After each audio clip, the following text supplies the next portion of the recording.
is LBC from Global, leading Britain's conversation with Nick Abbot. Right, whatever.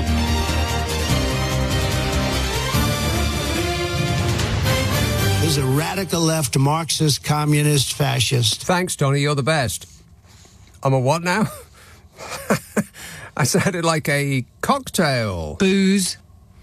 And so did I hear that right on the news, that we're going to allow Ukraine to send our rockets into Russia in secret?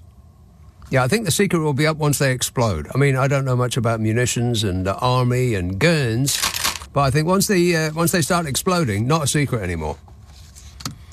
Can we just take a moment, just a moment, a pause in our busy lives to revel in this? Can't do very much. Nigel Rush, thank you for appearing here on LBC and taking calls. I am done for another day. James O'Brien's the other side of the news on LBC. I'm with you tomorrow morning from 7. Meantime, stay safe. Thank you, Nick. The time is approaching 10 o'clock and, well, there's a lot to get through today. For example, have you ever had violent race riots named after you, or indeed been accused by the head of the Met of emboldening the racist thugs responsible? Has your vile and ignorant rhetoric ever helped instigate attempts to burn people alive in their beds? Have you ever cited a self-described misogynist facing rape and people trafficking charges in Romania as a trustworthy news source for events in the UK? Or described yourself as part of a similar phenomenon to him?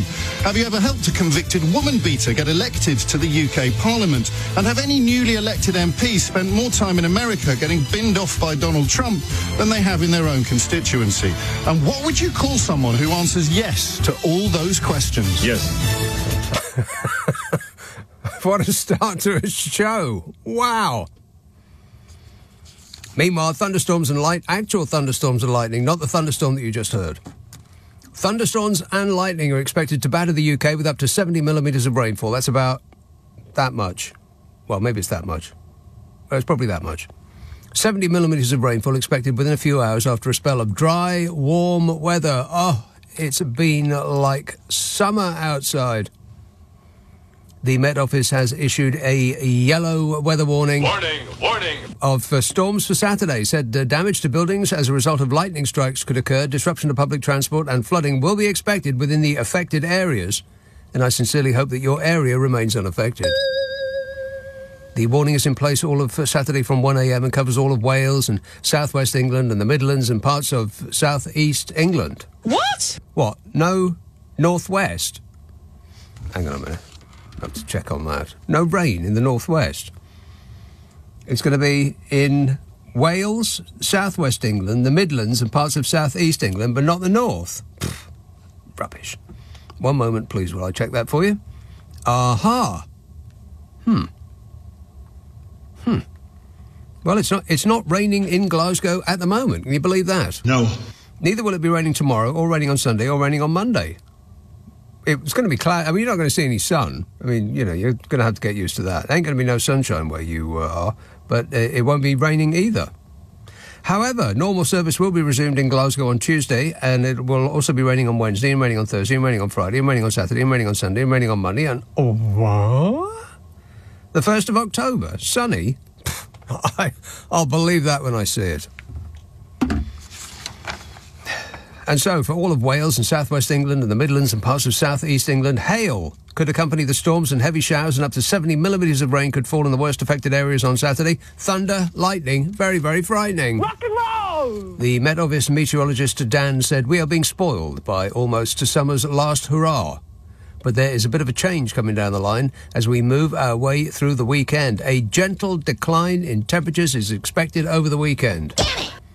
Summer is over. After tomorrow. After tomorrow, Britain will be battered by thunderstorms and lightning and 4 inches of rain. It's about that much. About that much. 4 inches of rain within a few hours from tomorrow as the warm weather goes out with a bang. Forecasters warned fast-flowing or deep floodwater could pose a danger to life amid possible disruption to public transport and lightning strikes hitting buildings. Chris, out of the AA, not Alcoholics Anonymous, the other one, he said driving conditions could change rapidly with very little warning and catch out weekend travellers who are less regularly exposed to bad weather driving conditions. should you get caught in these conditions. The AA is advising motorists to turn up their stereos to jet plane takeoff volume, lean right back in your seat so you can barely see over the steering wheel while tailgating the car in front. Of course, if you are driving a Vauxhall hatchback, you will already be doing this. Thank you. Would you like to hear the long-range forecast for the next 4 weeks? No. Right, it's to the end of the month.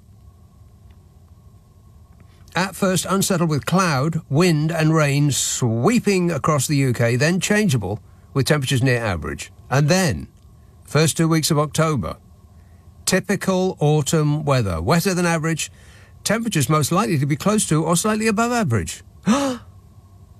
Temperatures most likely to be close to or slightly above average? We'll take it. 0345 6060 973. A very keen texter says, is Jim from Bromley, he says, going back to last week's show when you were discussing anti-war song lyrics and you mentioned Country Joe and the Fishes Feel Like I'm Fixing to Die Rag, which they sang at Woodstock in 1969. Groovy. Also on the same bill was 10 years after, playing I'm Going Home. The intro to this song, played by the very underrated guitarist Alvin Lee, is, in my opinion, one of the greatest of all time. Give it a listen sometime and I think you'll agree with me. I won't and I don't. In that order.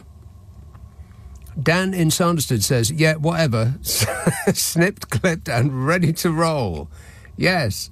Leave it with me. I am a trained expert. Right, whatever. Di says, oh no, I was wrong again. Nick's put it all into perspective. Yeah, too much bleeping perspective. Labour are amateurs in the corruption game. Few bits of clothes doesn't compare to 40 billion quids, does it, says D. And D, I think you'll find, is completely correct in every respect. The amount of people that I've heard saying, oh, well, this proves it. All along we've been saying that Labour Party, they're just, a bunch of grifters. Shall we start there? Might as well, I suppose.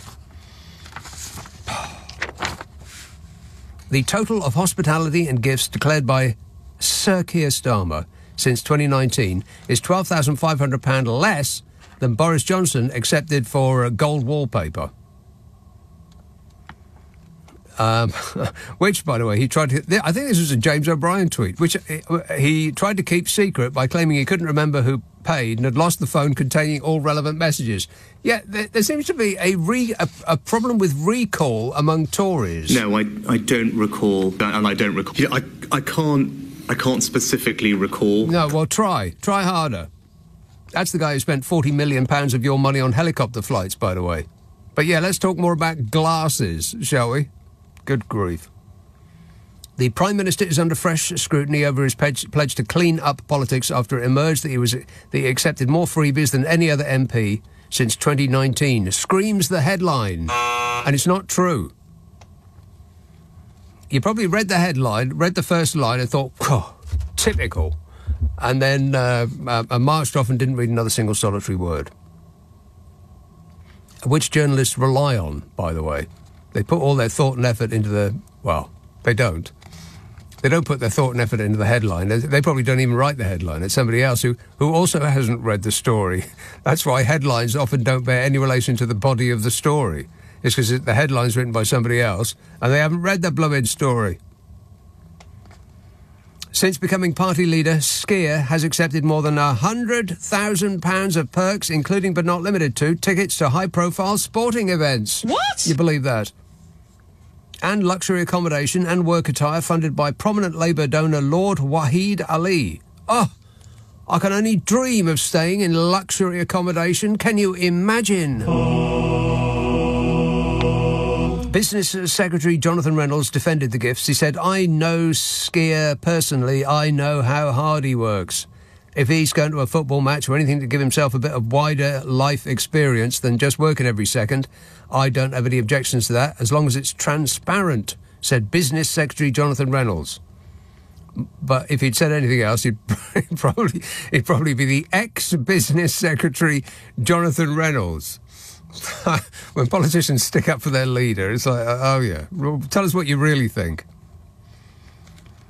I don't know, it always seemed a bit weird to me. I mean, how poor is the man that he's got to have some other bloke buy his clothes for him? I mean, I know in these circles that these people run in 100 and I can't remember exactly, so I'll make it up. £160,000 a year is not a large amount of money. That's what he gets for being an MP and a PM. Now, I don't know if that is the correct amount, but it's there or thereabouts. Let's say 160 grand, shall we? If you're earning 160 grand a year, I think you'd probably be able to afford to buy your own blooming clothes, for crying out loud. I mean, he isn't going to Giorgio Armani, is he? Where 10 grand doesn't go very far. Actually, I don't know where he goes. Where does he go? Does he have them suits made in Savile Row, where it really, really won't go very far?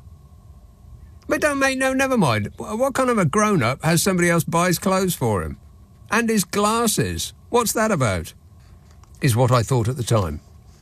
But then the Tories all piled in, and I thought, I can't get past the, are you still speaking? A moment of silence, please. Let's say 5 years, and then we'll review it.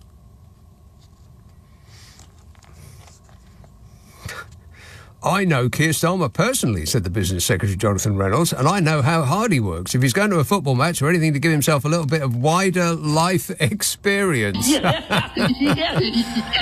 Oh, come off it. What's going to a football match got to do with wider life experience? Do me a favour. He just wanted to go to a football match, that's all. And of course he can't go there and just be in the stands, because he's the prime blooming minister, for crying out loud. So no, he's got to be in a box. And, then boxes don't come cheap, and they're all corporate. They're bought by people who don't care about the money because it's not theirs. So, yeah, I get that. He would want to get stuck up a box at a football match, sure. Just like he wants the best seats when he goes to the theatre or the ballet. I don't know if he does that. Squint at the ballet through his new glasses, he does. You probably want to get put in a box there too, for your personal protection. So how do Keir Starmer's gifts compare to other party leaders? In the last Parliament, Skier accepted gifts and hospitality worth around £107,000 during his time as party leader. That is since 2019. Which, maths fans, is 5 years ago. I think you'll find that is correct. Let's ask a numbers expert. And 1, 2, 2, 3, 6 million. No, that is not right. Close. In the last Parliament, Skier accepted gifts and hospitality worth around 107 grand, which puts him at the topmost of this list. But only because you don't have to declare any of your gifts if you're an actual minister. And he wasn't a minister at the time because he was in opposition. That's why he's at the top of this list. If you included any Tory ministers in that list over the past 5 years, well, your eyeballs will pop out of your skull and splat on the wall opposite you. You'll be so furious. Prime ministers during the Conservative administration entered number 10 as soon as they became party leaders and did not spend any time in opposition. That's why we don't know about their various shenanigans. During their stints as Prime Minister, Fishy Sunak, Mr. Blobby... Yeah. Wait a minute. And Theresa May did accept hospitality, which was separate from their government responsibilities. You bet they did. The Lisbot, of course, was not in power long enough to accept anything at all. Absolutely. About that, she was very clear. I'm genuinely unclear. She's still genuinely unclear. She does look like a person who has spent her entire life genuinely unclear, just trying to figure out what somebody said to her last. She's always like about 5 minutes late. It looks like she's on delay to me. Just saying. Somebody should look into that. Look into that very strongly and with great strength.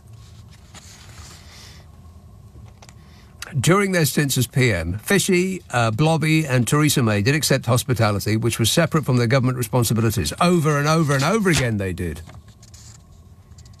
Mr. Blobby, in particular, accepted lunch every day for months from one of the most expensive organic grocers in the land. And there was the tarting up of his home, which cost us more than buying a new house. That's actually true. You could have bought an actual house, a detached house, for the amount of money that Blobby spent on his blooming wallpaper. Or he didn't. And he put his lawyer expenses on our bill to defend himself in the Partygate issue. We paid him £265,000 to defend him against the indefensible. And I think there's about 6 million other reasons why he should be on top of this list, but he isn't because he was a minister at the time, and so we don't know nothing. Ain't that right, Bodge? Yeah. Wait a minute. Because unlike the MP registered, the exact value of the hospitality given to ministers isn't stated in government transparency data, which makes it not very transparent. And the whole list and the outrage attached to it is therefore meaningless, because the really big amounts are completely ignored by it. If the Tory ministers over the past 14 years don't have to state how much they've had, then saying that Keir Starmer is the worst of them don't make any sense. But I still think that a grown-up should buy some clothes. Hands up who's with me. 0345 6060 973. Text 84850. Email nicka@lbc.co.uk. If you're on WhatsApp, then it's the same number as the phone. Nick Abbott on LBC. Call 0345 6060 973. The great big greedy nincompoop. What? This text says, "Hi Nick, can we do a GoFundMe for Starmer and the rest of his spongers?" I don't like to see them sulking, says that anonymous texter. Yeah, well, maybe a good idea would be for them to put themselves on a website where they can, for money, wish people a happy birthday. Or would that be too embarrassing? I'm a nutcase. 0345 6060 973. Bath. Hello, John. Hello. John. I would say, in defence of Keir Starmer, my mother used to buy me glasses in my suits. What, does your mother buy Keir Starmer glasses in a suit? I don't know. I have to ask her. Right. But it's not it's the crime of the century, is it really? No, it is not. But it's being portrayed that way, as though, by Tory types, as though the previous 14 years had never happened. It is, and also they're overlooking the whole Mr. Treehouse wallpaper guy. Well, they prefer you didn't even mention him and would forget about him entirely. Yeah. I was going to the reason I rang up is because you mentioned Albert Lee. And I was in, I've spoken to you before about musical stuff that I've been involved in, but I was in Denmark Street many years ago, and Albert Lee was due to actually come and do a demonstration of his prowess as a guitar player. For those who don't know, Denmark Street is it used to be, I don't know if it still is, but it used to be the centre for London musos. That's where they'd go buy their instruments. Yeah, Hendrix recorded there, and the Cream, and all sorts of people. But anyway, he walked into this store that he was asked to do a demonstration, and he came in looking slightly kind of bedraggled. Alvin Lee. Well, that's his thing. Nobody has ever seen Alvin Lee looking anything other than bedraggled. That's just true.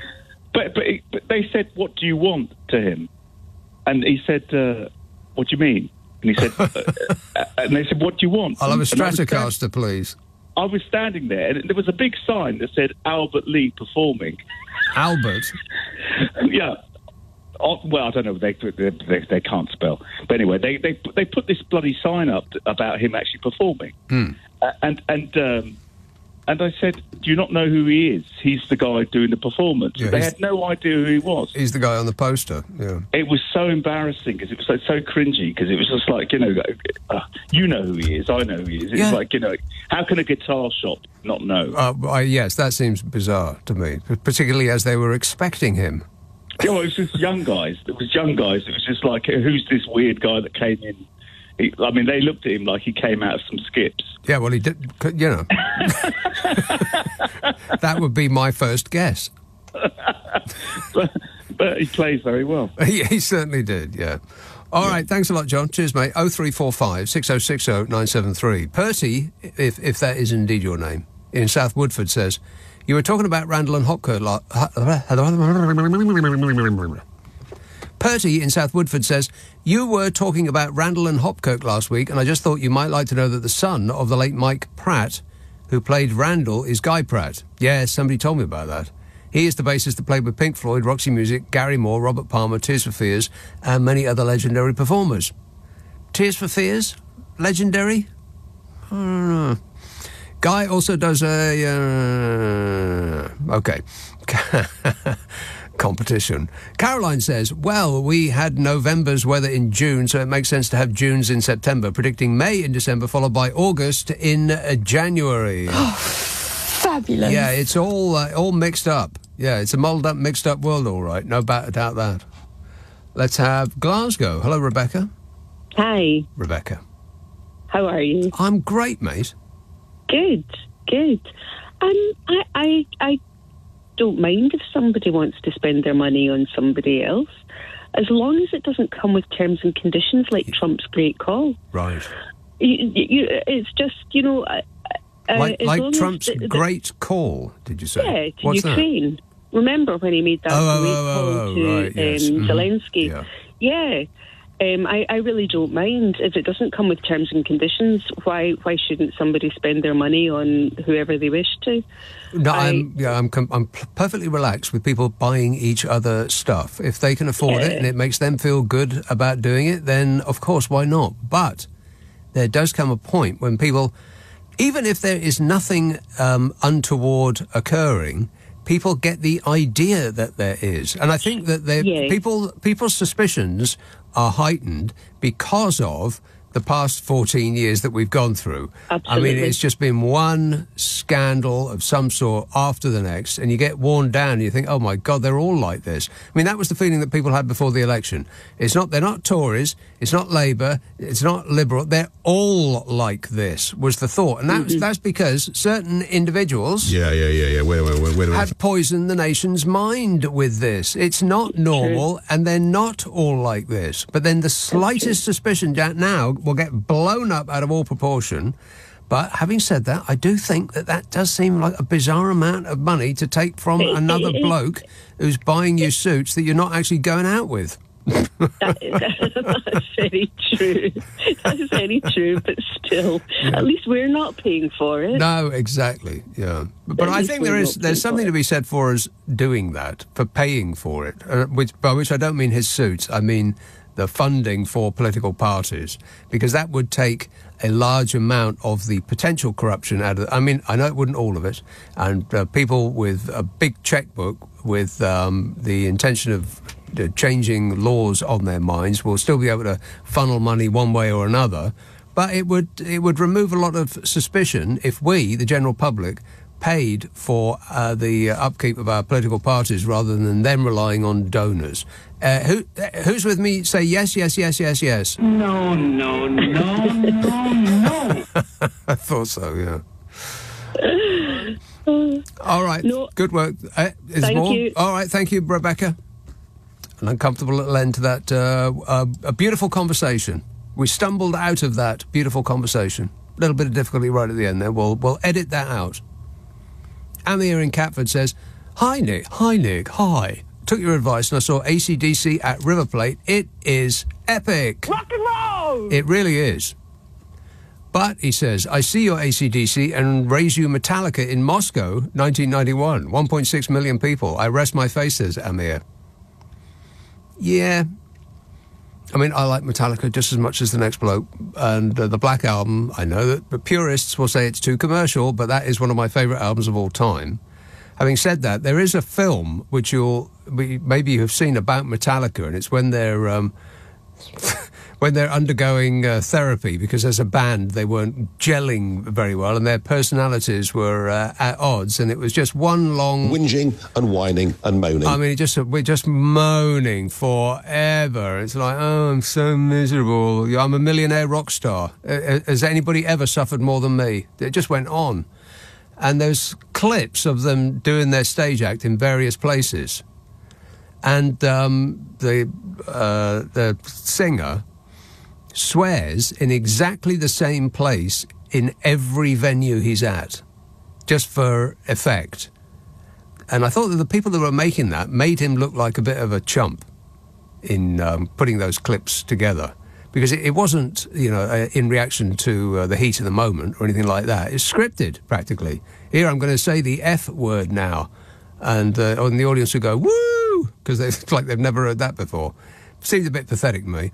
But I don't I don't doubt that it's a good gig, but I very much doubt that it's a more astonishing spectacle than AC/DC at River Plate. And I rest my face, Amir. So, no. This is LBC with Nick Abbott. You're joking. 0345 6060 973. Adam in Slough says, Nick, Farage really thinks he can become Prime Minister. I would argue that as much as people hate the Tories and some Labour policies, they don't hate them as much as racist, riot-inciting snake oil salesmen, brackets, not mentioning any names. No, they don't hate them as much as racist, riot-inciting snake oil salesmen or Nigel Farage, come to that. Sam says, Nick, Starmer isn't as bad as the Tories, but the bar is so low they are not who we should be comparing him to. Correct. That is a correct assertion from Sam. Well done, Sam. I have no idea where that came from. Southwark. Hello, Claire. Hello. Claire. It's just about MPs' expenses, you know. Yes. It's just scandalous, really. You know, if they buy a meal or anything, or just, you know, have taxis waiting outside Parliament and just, you know, signing in and signing out whilst the taxi is waiting, and it's all paid out of the public expenses, you know. And during the pandemic, you know, the nurses, they were only going to award them 1% increase. Yeah. Well, we clapped for them for 5 minutes on a couple of Thursdays, so what more do they want? Well, they did, and I think that was a PR stunt by somebody who had arranged it, and some executive who just started a PR company. Maybe, I don't know, I can't remember who was responsible for starting that happen, but do you remember when it did happen and how you felt when you heard people banging pots and that? I just thought, well, at the time I didn't have a radio or television, actually, at the time, so... So you didn't know what it was about? And I'd hear people rattling pots and pans on the balcony, and I would look out the window and see these poor people just standing there rattling crazy their people, yeah.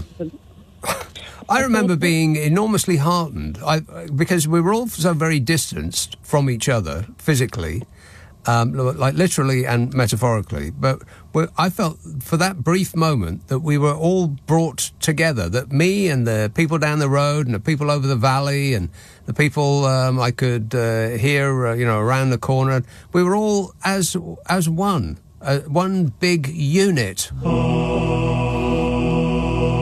Didn't you feel that? Well, I did at the time, but just listening to the rhetoric, everything that was coming out of Parliament every day, I don't know, it was very mismatched every day, all the different announcements. But what gets me is that the MPs, you know, they awarded themselves a 13% increase, something in their wage packet, and it's something, every few years they do these sort of things. Well, they don't award it themselves. They have pretended to give that job to another institution who is awarding them a pay rise that they would never have thought they'd get away with if they were still supposedly organising their own pay, MPs. Yeah. All right, keep your eyes peeled, Claire. Don't let them get away with anything. 0345 6060 973. Simon in Cambridge says, did you hear Kemi Bad Enoch? That's the way he's written it. Kemi Bad Enoch briefly became working class when she was 16 and got a job at McDonald's. I also briefly became a genie when I played one at my school play, and I briefly became homeless that one time I went camping, says Simon. Yeah. Good point, Simon. The catastrophic clown show continues. Bodge. This is complete nonsense. Yeah, you can say that again. Stephen Taunton says, hello there, Nick. On holiday in Brixham, not Brixton, Brixham, I was taking my pre-breakfast walk listening to your What's Your Problem when I spotted this, and I noted the arrow pointing to the left. Producer note, look in the on-air section of phone book and click the paperclip. What on earth does that mean? This is supposed to help me. Look in the on-air section of phone book and click the paperclip. You might as well be talking Swahili at me. I've got no clue as to what that means. So I will... here comes a further explanation. And more explanation. Oh, no. Says, I'll come in later and show you. Don't even think about it. This is my... my forum of artistic expression. Or something equally stupid. Lingfield, Genevieve. Oh, hello, Nick. Oh, hello, Genevieve. Just wondering how it is for you. Excuse me? On a weekend basis. What does that mean? How do you do it? Like on a Friday? How do you do this? Yeah. On a Friday I sit and a Saturday. And open my mouth and it all comes out. How do you not let it come out on a Sunday? Because that is the day when you're supposed to rest, so I do. Do you not feel like you want to say things on a Sunday? I just think it's like, I think it's cruel they've made you do this. I do, I genuinely do. I actually can't listen to it on a Sunday because I think... Why not? Because I think it's like, if I had a child who had the personality that you've got, and then I made him perform like a little performing monkey on a Friday and Saturday, and then on a Sunday I said, okay, no, we've got Grandma and Grandad exactly. round, and Grandma and Grandad don't like that. Precisely. So you put on your Sunday best and you sit up straight at the table. Exactly. Yes. Yeah, but it's not nice because you've clearly got the Friday and Saturday personality. So what happens to you on a Sunday? Well, I tell you what happens on a Sunday. I enjoy doing a third show, most certainly, and I enjoy I enjoy doing I enjoy the fact that the third show is different. Because yes, because don't tell anybody this, but doing this is harder than doing the Sunday. No, it is. No, it's not. Because that's why I can't listen to you on a Sunday. It might not seem harder to you, but believe me, it is to me. I mean, the amount of effort that I put in the Friday and Saturday shows is only dogs can hear you when you talk that high. I know that. I've heard that a million times. Yeah. Every sarcastic a format show is much easier to do than this because you have an actual real life producer. Because me, on the Friday and Saturday shows, I am the producer and I run the desk and I'm the presenter and all of that stuff. So I'm doing like 4 people's jobs here. But you know me, I never complain. Whinging and whining and moaning. But on Sunday, it's pretty much all done for you because you've got a producer and he tells you what the subjects are going to be and who you're going to be talking to, and all I got to do is come up with the questions. Oh, right, okay. Do you feel like it's more yourself on a Sunday? No, this is more myself, but I enjoy the fact that it's something other than this. So do you think I should listen to you on a Sunday? Yes, of course, Genevieve. Give it a go. You never know, you might like it. Well, it's been said before. Well, but not by me, to you. Cheers, my dear. 0345 6060 973. Text says, I'm not D, I'm Di. D-A-I. So there. Please watch the snooker and learn to love it. Big week ahead, says Di. Snooker? No, my interest in snooker came and went in the 1970s. I mean, for a moment there, for a while there, I thought, this is actually perfect television because it's so slow. Remember those? They don't really do them anymore, but they used to... We went through a period of what they call slow television, where somebody would just mount a camera on a barge and then drive it down canals for 3 hours, and that was it. Do you remember that? I think that was the first one. I think it was Holland, appropriately. A Dutch TV crew came up with that idea. They put it on and they thought, well, there's no script, there's no actors, there's no nothing. It's just a camera on a barge and you drift downstream. canal. And it was hugely successful, and they did that here. There was a few of them. And, snooker is sort of like that. So it's very, very slow. It's green, mostly, and that is the easiest colour on the eye, green. And little coloured balls that bounce here and there, and there's a point to it. It's not just pretty. So, yeah, for a little while in the 1970s there, I was interested in snooker, but not no more. I mean, life's too short for something that lasts 7 hours and not much happens. 0345 6060 973. Ramsgate. Maureen. Hello, Mr. Abbott. Maureen. I wondered if you could help me. Before Keir Starmer was elected, he said everything had been costed. Yes. However, once he got in and he found that big hole that he keeps talking about, he then said, and stood outside Downing Street, and he said, we've all got to make sacrifices. We're all in this together. Yes. So he took away our winter fuel payment. Right. So I felt that was my sacrifice that I'd made. However... we appreciate it, Maureen. Thank you.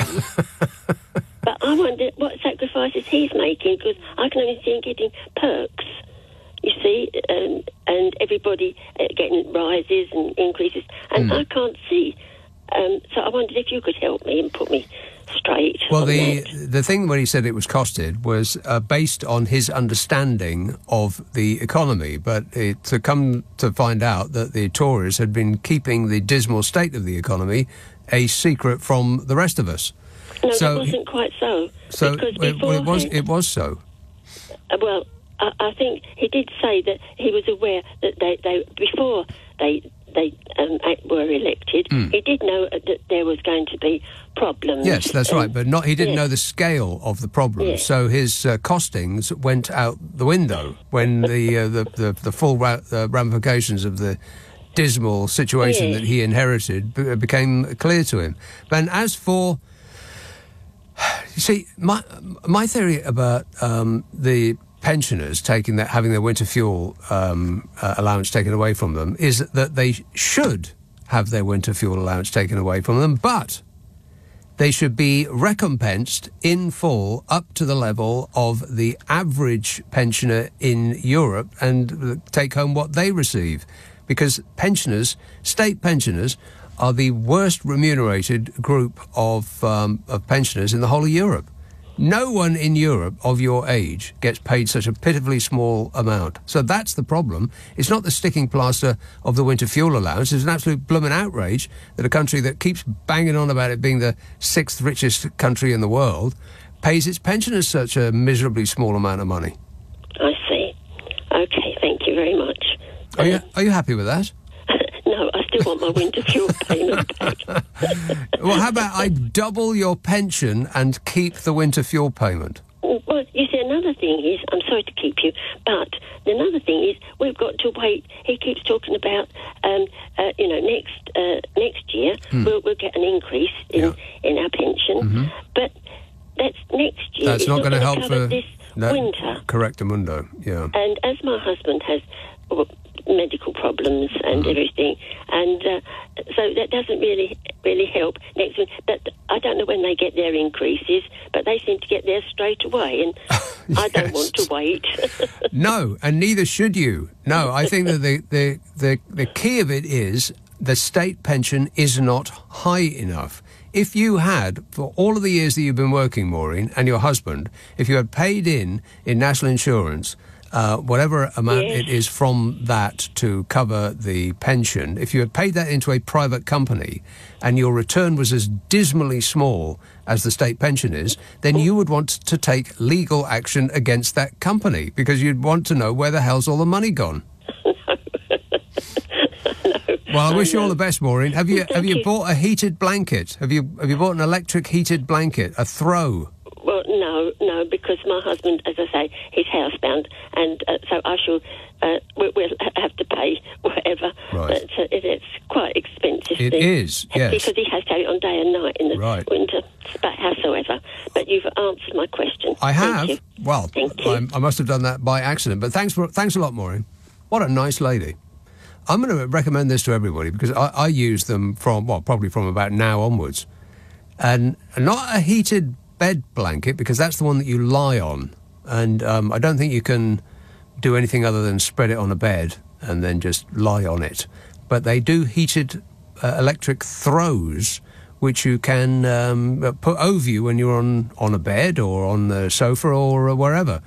And they are great. I think you'll love them. I know I do. I couldn't get through winter without one. Heated electric throws. Trust me when I tell you.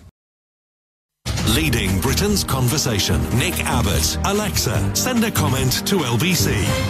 Here we go. Okay. Richard in Surrey says, "Hi, Nick. Have you heard that Snickers are changing the name back to Marathon?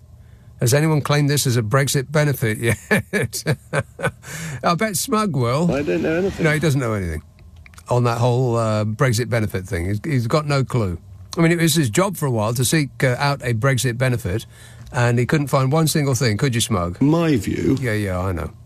My view? Oh, don't you understand?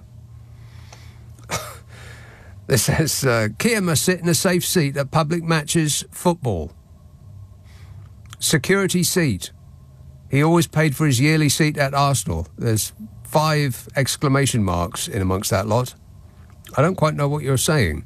Kia must sit in a safe seat at public matches football.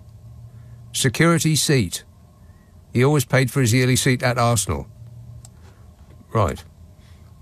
Yeah, okay. Well, he wasn't a personage before, was he? Now he's got to sit away from the plebs.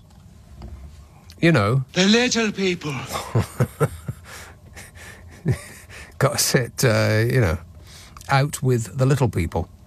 Jim in Rugby says, "I'll be honest, it's not a great look for free gear Kia, is it? He's still better than the other lot, though," says Jim. And Paul in Manchester offers context. He said, "I once asked Keir Starmer if he wanted half my sandwich. He told me he'd name an airport after me if I gave him my Kit Kat. Corrupt to the core." Kingston. Hello, Bernard. Oh, hi, Nick. Bernard. Yeah, great fan, Nick. I just wanted to say that I remember when, before the election and still now, when people say they're all the same, well, Labour, to me, is just proving that point. They are all the same. It doesn't matter who you vote for. There is no difference. So if I voted for Jeremy Corbyn and Nigel Farage, I'd get the same person. Oh, well, you're talking about extremes there. but no, Labour, what the Labour have done since they come into power is, well, I think they're the Tories in disguise, really. Well, I've heard that phrase a lot, and I think that we will be able to come to something approaching a solid conclusion after... hang on a minute. Wait a minute. After the budget. You go. Nick, they barely got their feet under the table before they robbed pensioners. And I think it's the poor people who are going to pay for everything that's going to happen. They're going to rob... It's like Robin Hood in reverse, really. They're going to rob the poor to pay the rich. Yes, I feel that's probably in our future. Yes, the people who will pay for the recalibration of the nation's finances will be those who can only barely afford it, by which I mean the middle class. Those who are very, very poor don't earn enough to pay tax. Those who are very, very rich earn too much to pay tax. So it's us poor dopes in the middle. Exactly my point, Nick. I'm not the greatest speaker, Nick, but it's a pleasure to talk to you. All right, good to talk to you, Bernard. Thanks for that. 0345 6060 973. All the blooming same, says Bernard. I'm not entirely convinced that is true, But give us a while, and then we'll come to a more solid opinion about all of this. I think after the budget, about which they're keeping fairly tight-lipped, then we will know more. Can we agree on that? But at the moment, they're still unpicking everything that this government did, and the one before that, and the one before that. Absolutely. Absolutely. And it's going to take them a while. And there was some survey from a right-wing newspaper that said I should have got that. I'll have to bring that in tomorrow. I'm quite surprised I didn't pull that out. Maybe it was, I was running late. It said, the good people of this country are going to start blaming the Labour Party in Wednesday week if they haven't sorted out all of the problems that are besetting this nation, which seems a little bit unreasonable. If it took the Tories 14 years to get us to this point, it's not going to be fixable within 14 days or 14 months, is it? Because it takes a lot less time to break something down than it does to build it back up again. Just think about a house. It takes a year to build a house, but you could knock it down in an hour. So it'll take a while. We'll have to have some patience. Patrick in Tunbridge says, skier, £100,000 freebies while leader. Jezza, 2 Glastonbury tickets where he was speaking. He bought his own glasses too. Yowza. Jezza at Glastonbury. Yeah. I think that was the extent of the things that he accepted. Uncle Jezza, 2 tickets to Glastonbury. I bet he didn't stay very long either. And I don't think they were for him. Weren't they members of his family who wanted Glastonbury tickets? So he didn't need tickets because he's Jezza and he was going to be talking on the stage, so they'd just usher him in as a performer. He'd go in, the stage entrance. But I think as a performer, you can ask for, freebie tickets for your mates. And I believe that that's what happened. 2 Glastonbury tickets for family members at the event that he was speaking at. He bought his own glasses, and I do believe he buys his own clothes as well. And nobody bought that for him. Tessa says, I saw a pair of nearly new Karen Millen shoes in a charity shop last Saturday for £2. I insisted on paying a £5, but I still felt guilty. If employed as Victoria Starmer's personal dresser, I could save all concerned a fortune and benefit charity. I'm not big on... I'm going to have to make an admission now, and this may surprise you, but I don't know much about women's shoes. Karen Millen. Is that a thing? I'll ask my glamorous assistant. You. Karen Millen. Women's Sorry, I was shoes. on the phone, Oh, he's on the phone. Yeah, he's too busy. He's got a lot of chatting to do. He talks to people all night long. Who it is, nobody knows. I think he just dials up people randomly. It's like Russian roulette on the phones. Josie says, hi, Nick. Well, it's a racing certainty that nobody helped Bodge... Nobody helped Bodger dress. Yeah. Wait a minute. He'd look better in a black dustbin liner. Actually, I think I've seen him in a black dustbin liner. I think that was one of those hideous outfits he chose to pretend to jog in. Where he'd get his chauffeured limousine to drive up to a building, and then he'd get out in those hideous shorts and that stupid handkerchief he used to tie on his head, and then he'd run from the car past the photographers into the building. Yeah. That's as believable as anything else you've ever done, Bodge. Vroom, vroom. Yeah, I know. 0345 6060 973. Nick Abbot, LBC.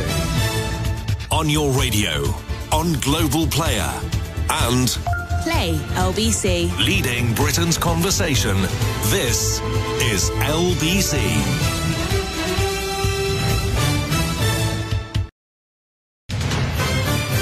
This is LBC from Global, leading Britain's conversation with Nick Abbott. This is absolute tosh.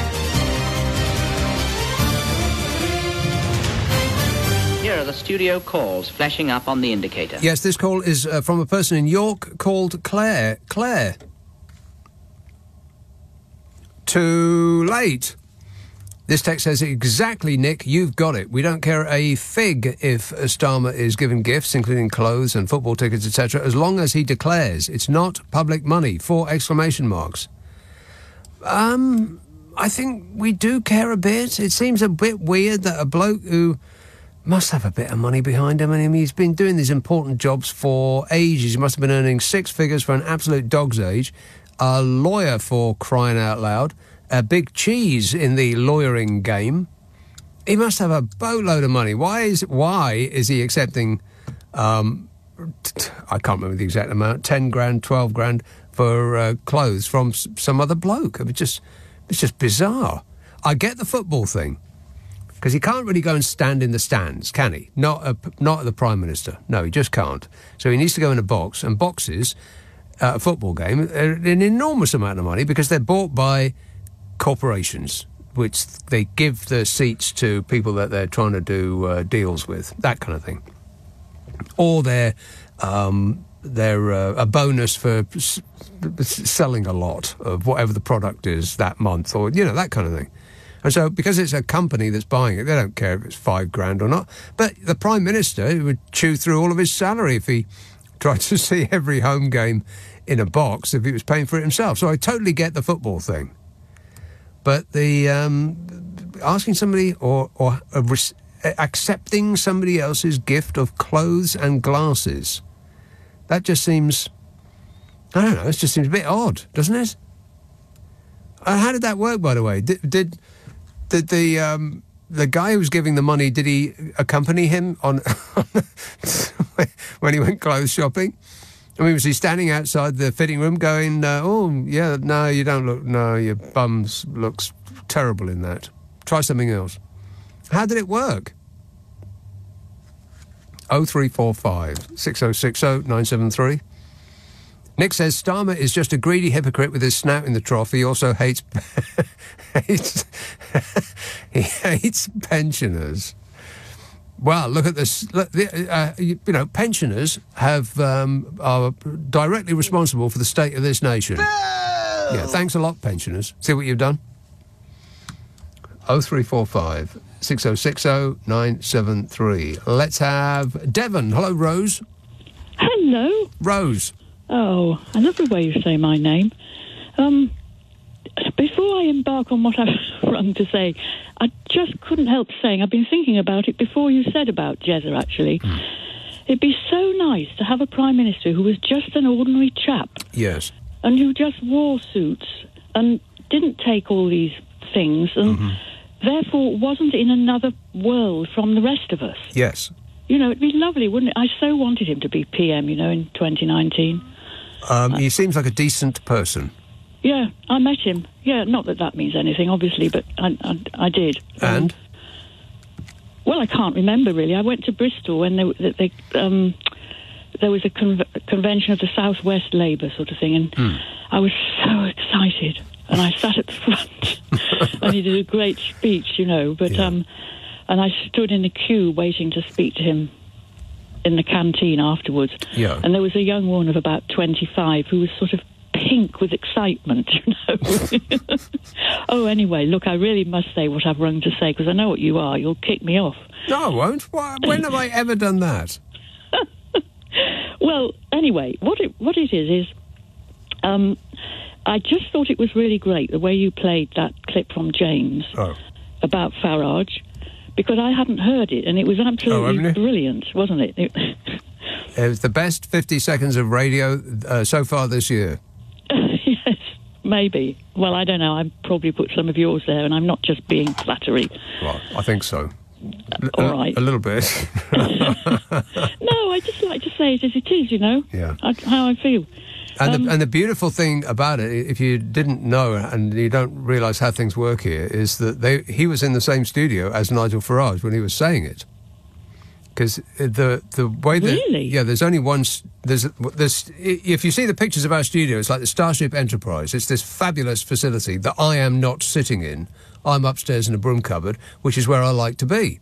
But downstairs at the Starship Enterprise, that's where all the main shows come from.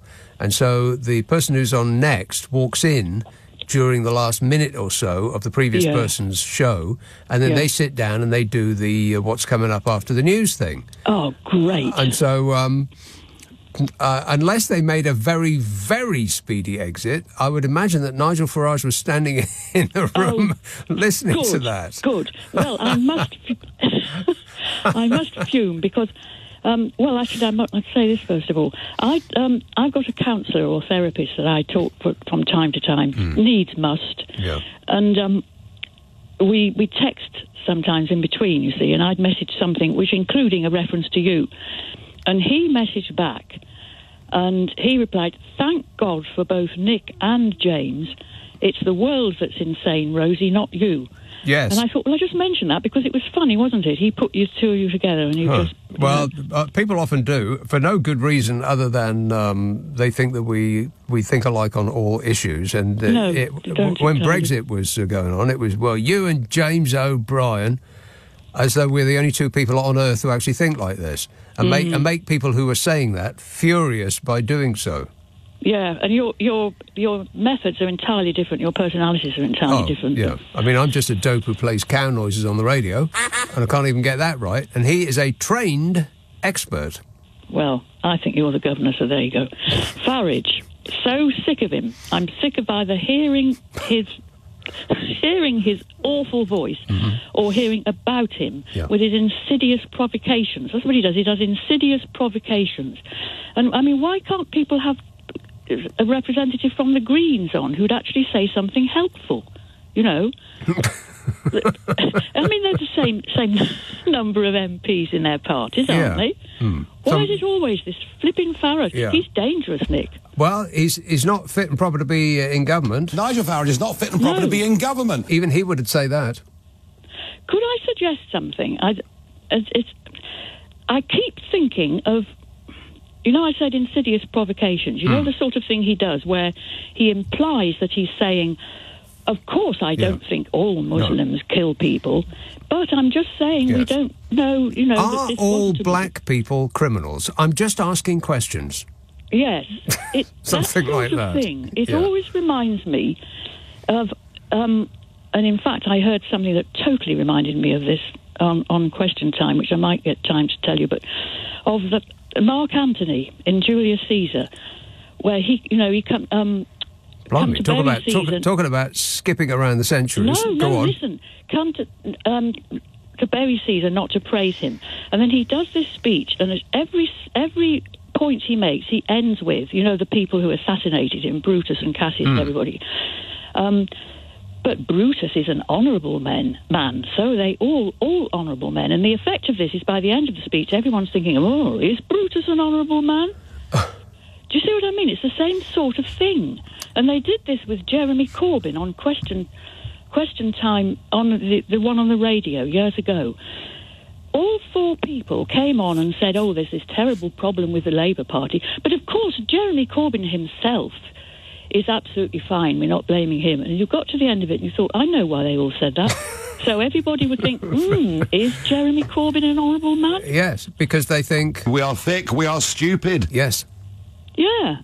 There's all these techniques going on, and Farage he's full of it. And I think he's extremely dangerous because he insidiously puts out these things that people sort of complete for themselves. Well, let's just agree that he's full of it. Yes, all right. Thanks a lot, Rose. 0345 6060 973. Janet in Coventry says, hi, Nick, did you hear that Farage thinks that the people of Clacton will all chase him with knives? I wonder if he now has security outside his shower in case Norman Bates has moved in. This says, Starmer was just a greedy hypocrite with his snout in the trough. He also hates pensioners. Oh, I've said that one. Hates pensioners. I just think that nobody has actually... Well, to say nobody is probably untrue, but it seems to me that people are concentrating on the wrong thing with the winter fuel allowance. It seems outrageous that we need to give pensioners a winter fuel allowance so that they won't freeze to death at all, isn't it? Isn't that outrageous? That we need to top them up so that they won't freeze to death? Shouldn't their state pension cover not freezing to death. That's the part that gets me, is how miserably badly we pay our pensioners in this country compared to everywhere in Europe. I mean, you don't have to go very far. You can see it from here. This text says, did you see Lammy giving praise to the Azeris for What's up with that? I don't know what is up with that. I don't know anything about that. Tina in Ebervale says, how many of these have I got? Let me just check ahead. Oh, my God. Oh, you've got to be kidding me. That. I haven't been on, like, barely an hour. There's, like, 10 pages of text to get through. I'll never do that. But you know me, I never complain. Whinging and whining and moaning. Nick Abbott on LBC. Call 0345 6060 973. I think he's portraying a quite stupefying ignorance. Thanks, Bodge. You're the best. Clive in Greenford on that subject says, in the overall scheme of things, some Arsenal Emirates hospitality versus dodgy oligarch Tuscan hospitality. Always just asking questions, says Clive. Any thoughts, Bodge? I can't comment on that. Can't comment on that. Blah, blah, blah. Oldbury. Hello, Rangers.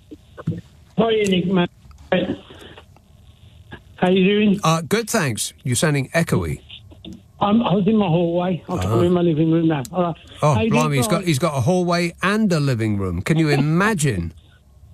I have to sleep in the hallway when I'm in trouble, so that's my spare bedroom. Okay. All right, Nick. I'm going to keep it to a couple of little subjects right first, yeah. Why don't the Labour Party just buy a box at the Emirates Stadium and book it in as an expense? No, that wouldn't look very good at all, because the suspicion that they would be using the trade unionists' funds in order to buy a luxury accommodation at a football match that would be unavailable to your average trade unionist. Okay. It could get people coming in there to have these meetings. Oh, forget that's just the irrelevant one. That's just a sidetrack that they're just talking about. Yeah. The main one is, you've seen that film Lethal Weapon? Yes. Where they go into the South African embassy, right? Mel Gibson goes in there first. He says, well, I've got a friend of mine that wants to move to South Africa.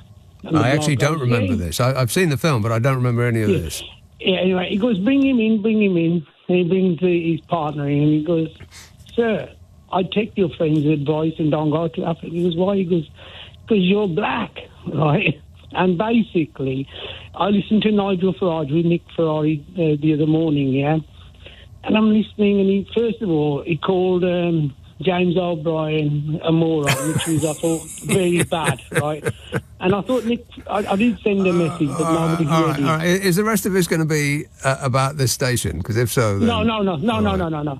Anyway, and basically, someone goes to Nigel Farage, he goes, well, aren't you from immigrant stock?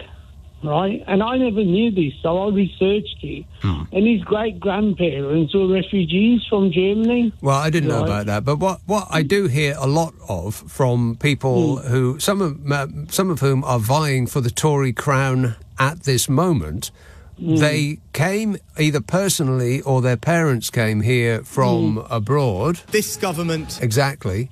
And once they get in, then they want the drawbridge pulled up because they're okay, but any more behind them, that's not okay. So that seems a bit his reply was, well, this happened centuries ago, right?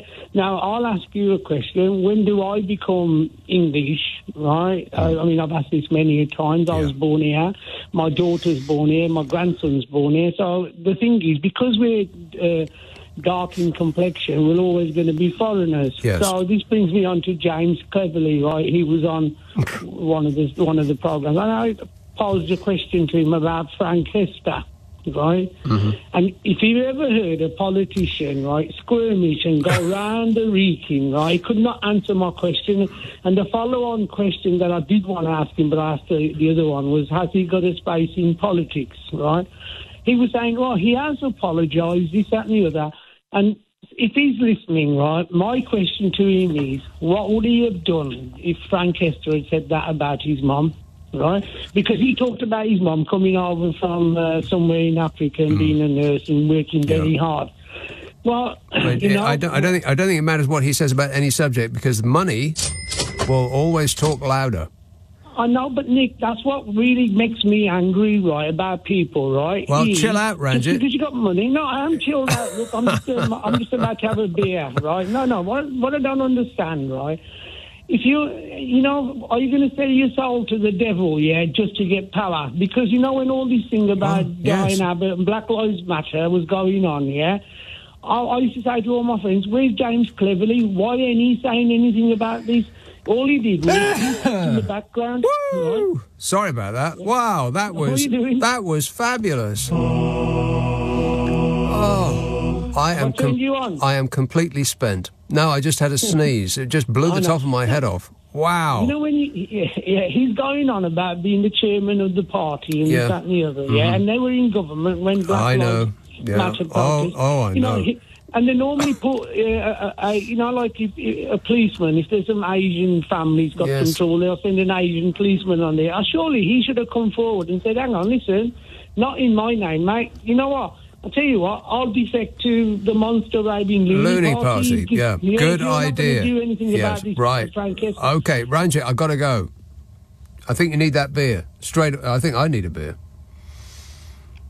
Can't have one, not till Monday. 0345 6060 973. Matt in South Wales says, I have to disagree with you about a comment you made last week. You said Elvis was overrated. I think he was underrated. What? Elvis underrated? Have you seen him live in the early 1970s with his TCB band? It was unbelievable. He was the man. His career had its ups and downs, but when he was at his best, nobody could touch him. I disagree entirely. Yeah, he says, I thought your favourite Christmas song was Elvis's Merry Christmas, Baby. Oh, Merry Christmas, baby. Yeah, it is. It's not only my favourite Christmas song, but it's my favourite Elvis song as well. But, you know, he wasn't... There were so many black performers that came before him and after him who were better than he was. He just became it because he was white. And he had that voice. And he did that, you know, that thing with his hips. Disgusting. Underrated? Oh, come on, you can't possibly think that. Now, have I done a break yet? Oh, there's nobody in there. There's no one in there. I'm all alone. I'll assume the answer is no. This is LBC. This is LBC. At Lidl, get 50% off all apples with Lidl Plus. That's 50% off the sweetest pink ladies, the best of British Bramleys and Galas. So whether you pick them for that super crunch or the little one's lunch, download Lidl Plus and get 50% off all apples today. 18 plus GB only. T's and C's apply. See lidl.co.uk/LBTV. Subject to availability. Selected stores. Offer ends 2nd of October 24. We've all been there. MOT's coming up. Your car's making noise or two. And you think if you just turn your music up just a little louder each time, you'll be fine. But that's not you, is it? You know you can get your car in check with parts that will fit right. All you need to do is enter your reg on eBay. Find brake lights, filters, windscreen wipers and more. And get your car MOT ready. Find the right part at the right price with eBay. Does your printer need ink? In a hurry? Just think. CartridgePeople.com. From beatable prices, Cartridge People. Printing? Sorted. See online for our price promise. OK, which is clearer, 1 or 2? 2. 3 or 4? 4. Diabetes or high blood pressure? Huh? Every eye tells a story, including giving us a clearer picture of your overall health. At Boots Opticians, our eye tests and advanced OCT eye scans can help spot over 10 health conditions, helping to open your eyes to a healthier future.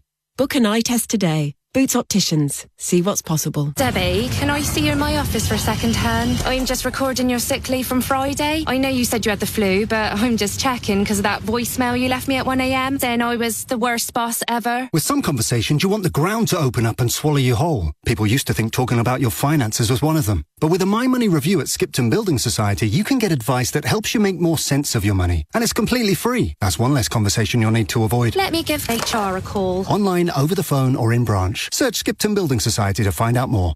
Nick Abbot on LBC. Call 0345 6060 973. Now, wait a minute. I don't like that kind of talk. Now, just stop it. It upsets me. Tina in Abbot says, "Hi, Nick. I'm annoyed with Starmer. He is quite wealthy, and the odd gift like tickets is okay. But if I was Starmer, I'd be embarrassed letting another man buy my wealthy wife clothes. He has gone down in my estimation." Yeah, the clothes thing is weird. I don't know. It just seems a bit odd. I just don't understand it, really. A bloke that's worth as much as Keir Starmer must be, and all right, in the great scheme of things, and I'm going to say something shocking now. Oh, no. 160 grand a year, or whatever he is earning, isn't that much compared to the other people that he meets on a daily basis. I mean, he'll be meeting captains of industry and bazillionaires and, megalomaniacs and all the rest of it, and they'll be absolutely minted compared to him. But it's not an unlarge, small, perhaps, unlarge, small. It's not a small amount of money, 160 grand, on top of the amount that he's earned in his career to this date. So the clothes and the glasses thing, it just seems a bit funny, doesn't it? A bit weird, a bit odd. Buy your own clothes for crying out loud. I mean, OK, if you go to an expensive shop, then a suit's going to cost you, I don't know, I mean, I can't remember the last time I bought a suit, other than a tracksuit, but that don't count. A suit could, if you went to a very, very fancy store, you went to Giorgio Armani, I'm sure you could pay $4 grand for a suit. And if you had one made to measure in Savile Row, then it'll be upwards of 5,000, I would think. But he can afford that.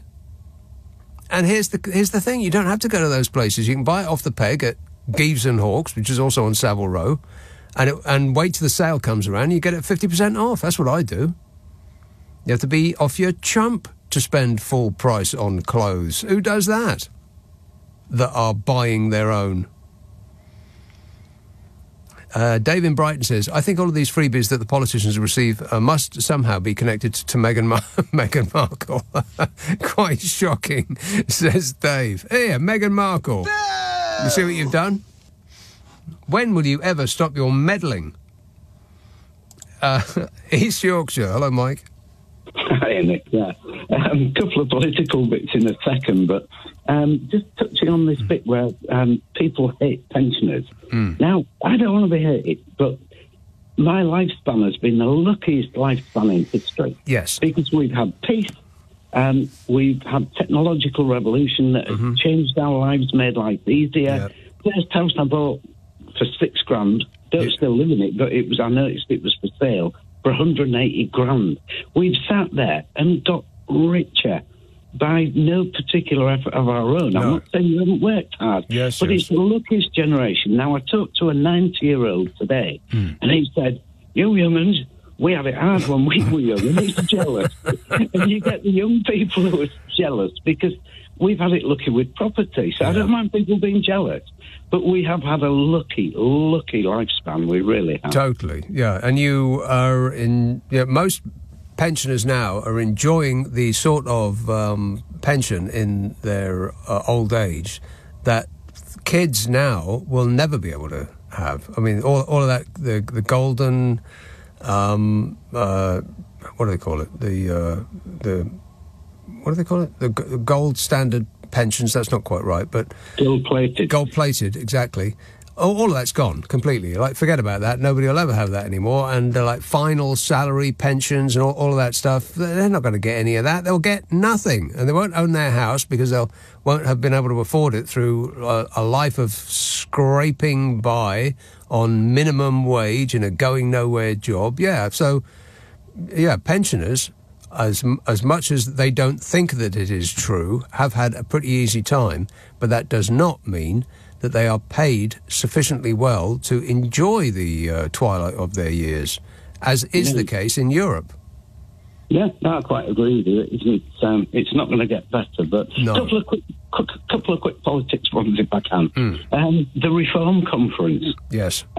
Then a news channel interviewed what they called the rank and file. Well, the rank of the leaders and the file of the rest. But they interviewed them one after another, and it either took work, net zero. I don't know what else. I'll sum it up for you. Yeah. If you took them out, they'd have been speechless, because that's all that they came on about. Work, every sentence. British values, that's what we value. Yes. And it was appalling. But the other thing is... They don't represent my British values, by the way, or anyone that I know. They don't represent our British values. Not me. Yeah, I quite agree with you. And then the Tory leadership contest. Oh. It's quite funny if you listen to it in detail, because they keep trying to outdo each other. Yes, they do. One tries to be more work than the next. One's work. The other's not only work, but they're going to stop the National Trust giving history lessons to people. And then the next one is going to be work, stop the National Trust, and they're going to stop bad things about British history being taught in schools. They're trying to do each other every time. And then one says about ECH, next one says we're going to get rid of the British Human Rights Bill. Next one says they don't like human rights at all. At all, no.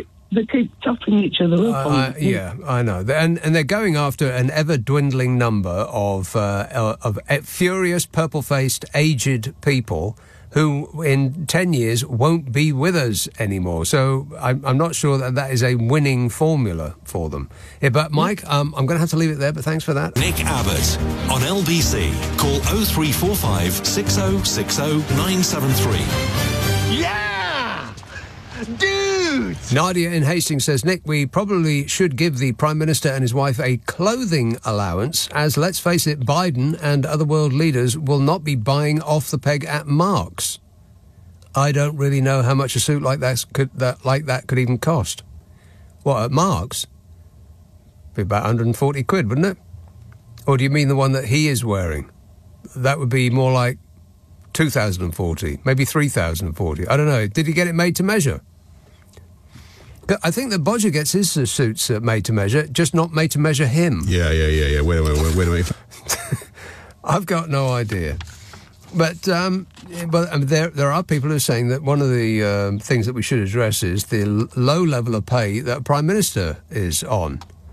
I mean, he's not even in the same league as the President of the United States of America, and neither, I would imagine, is in the same league as his European counterpart. I don't know that that's true, but I'd be surprised. I mean, he's representing Britain on the world stage. He can't, walk in looking like a nincompoop. The great big greedy nincompoop. A great big greedy nincompoop, because we've tried that. It didn't work out very well. The gifts and hospitality given to Keir Starmer were provided when he was in opposition, and so were declared on his register of interest as an MP. MPs must register any gifts, benefits or hospitality that are worth more than £300, or if the total value of the gifts received in a year exceeds £300. They must also register any gifts over £500 that came from a donor who is not registered in the UK. The rules are different, however, for the Prime Minister and other members of his government. So this is the key. This is why it makes Starmer look so bad, is because the gifts and hospitality that he received were when he was in opposition, not since he's been Prime Minister. Ministers, Tory ministers, over the last 14 years, have not had to register how much they've received. And here's the code that offers you an explanation. The ministerial code states, it is a well-established and recognised rule that no minister should accept gifts, hospitality or services from anyone which would or might appear to place him or her under an obligation. The same principle applies if gifts, etc., are offered to a member of their family. So this is the reason they don't have to offer up the details of what gifts they've been receiving, because it is a well-established and recognised rule that they should not accept any gifts. And that's based on the old-fashioned notion of the good chap.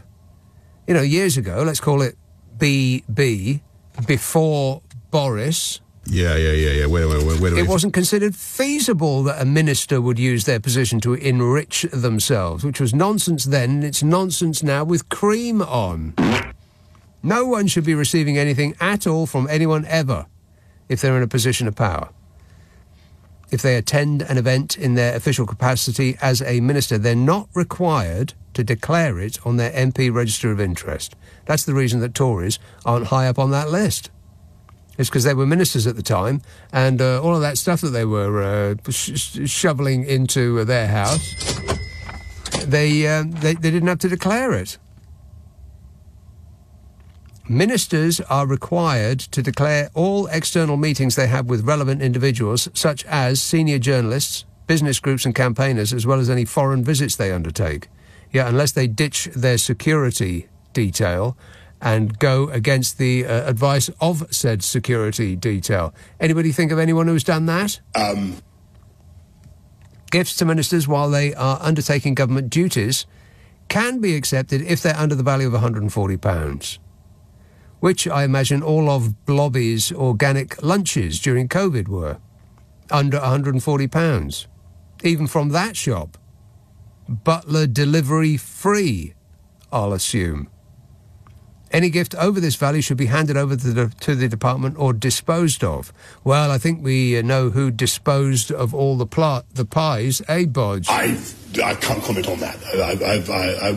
0345 6060 973. Let's have Cornwall. Malcolm. Good evening, Nick. Yes, sir. Well, some news. Good news and bad news. Mm-hmm. The bad news and the sentence I never thought I'd hear myself uttering 11 weeks into the next Labour government, which happens to be here now, is Sir Keir is cleaning up his act. Is he? Yeah. He's not going to take any more free suits or glasses. So yeah, that seems positive. Weirdly specific. They're all coming out now, forming an orderly queue to say, I'm not going to take any money for clothes. Okay, but what about the rest of it, I thought? Yeah, there's going to be more. And the other little bit of good news is the Times reported yesterday, or this morning, wasn't it, I think, that Rachel Reeves has £10 billion to spend. Whoa. So, on what? Clothes and glasses? No, anything she chooses, because she is the Chancellor of the Exchequer. So she can spend £10 billion. Now, will she spend £1.3 billion on the pensioners' fuel allowance? Well, the word in the hood is no, she won't, because she is going to stand steady and sturdy in terms of defending her fiscal plans. Right.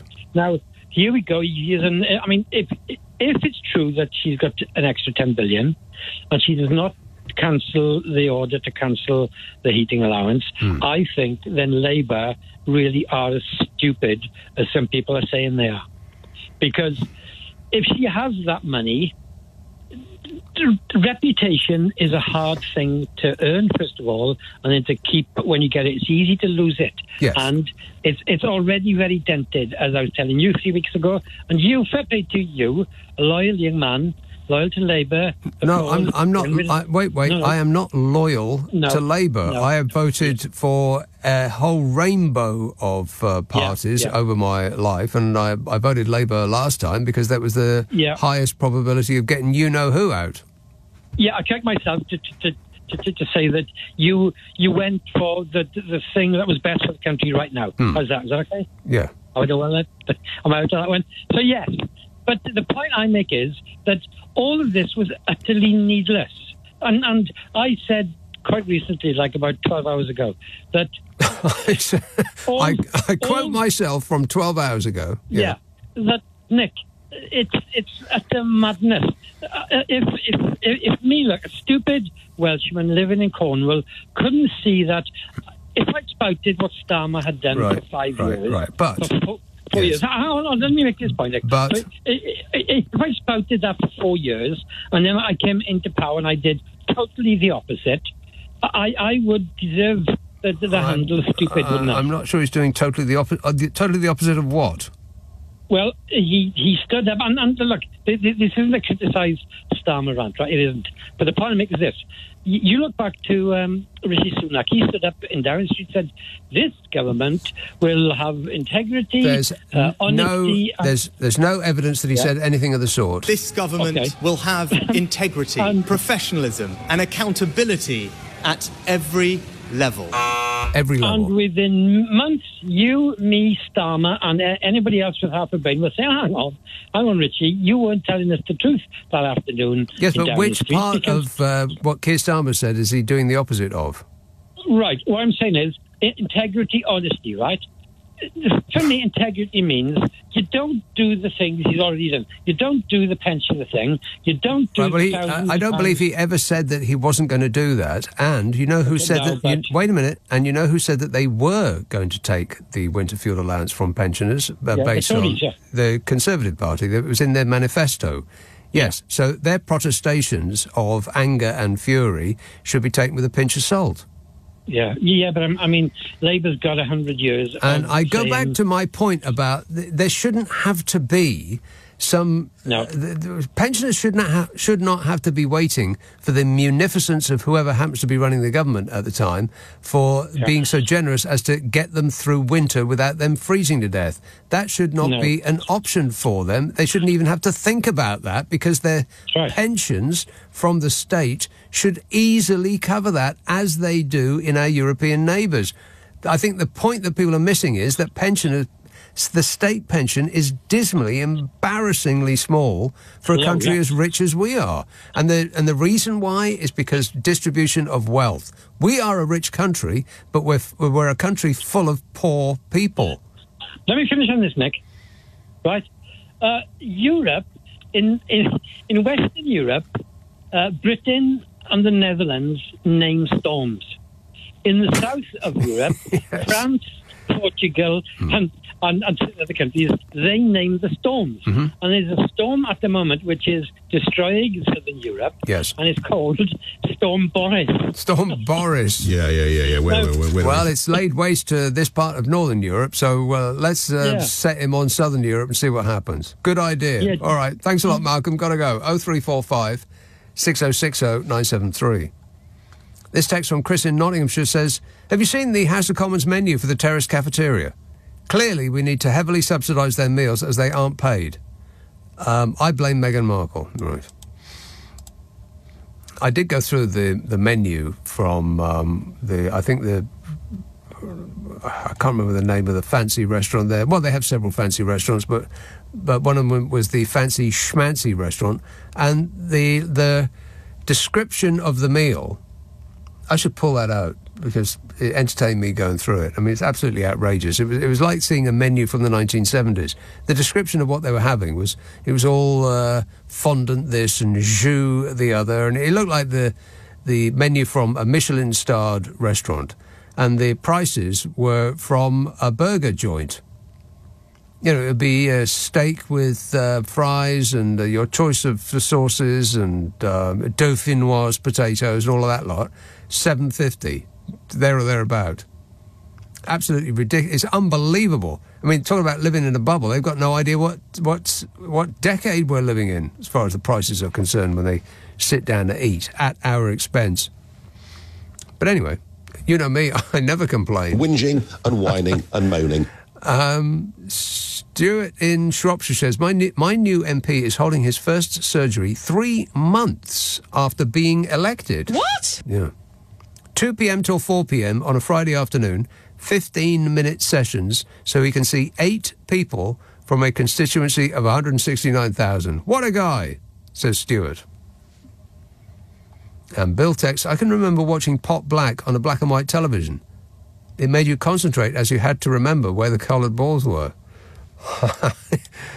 Yeah, kids, TV used to be in black and white. What? They would frequently tell us, like if you're watching a football game or the snooker, and for viewers in black and white, the green ball is by the bays.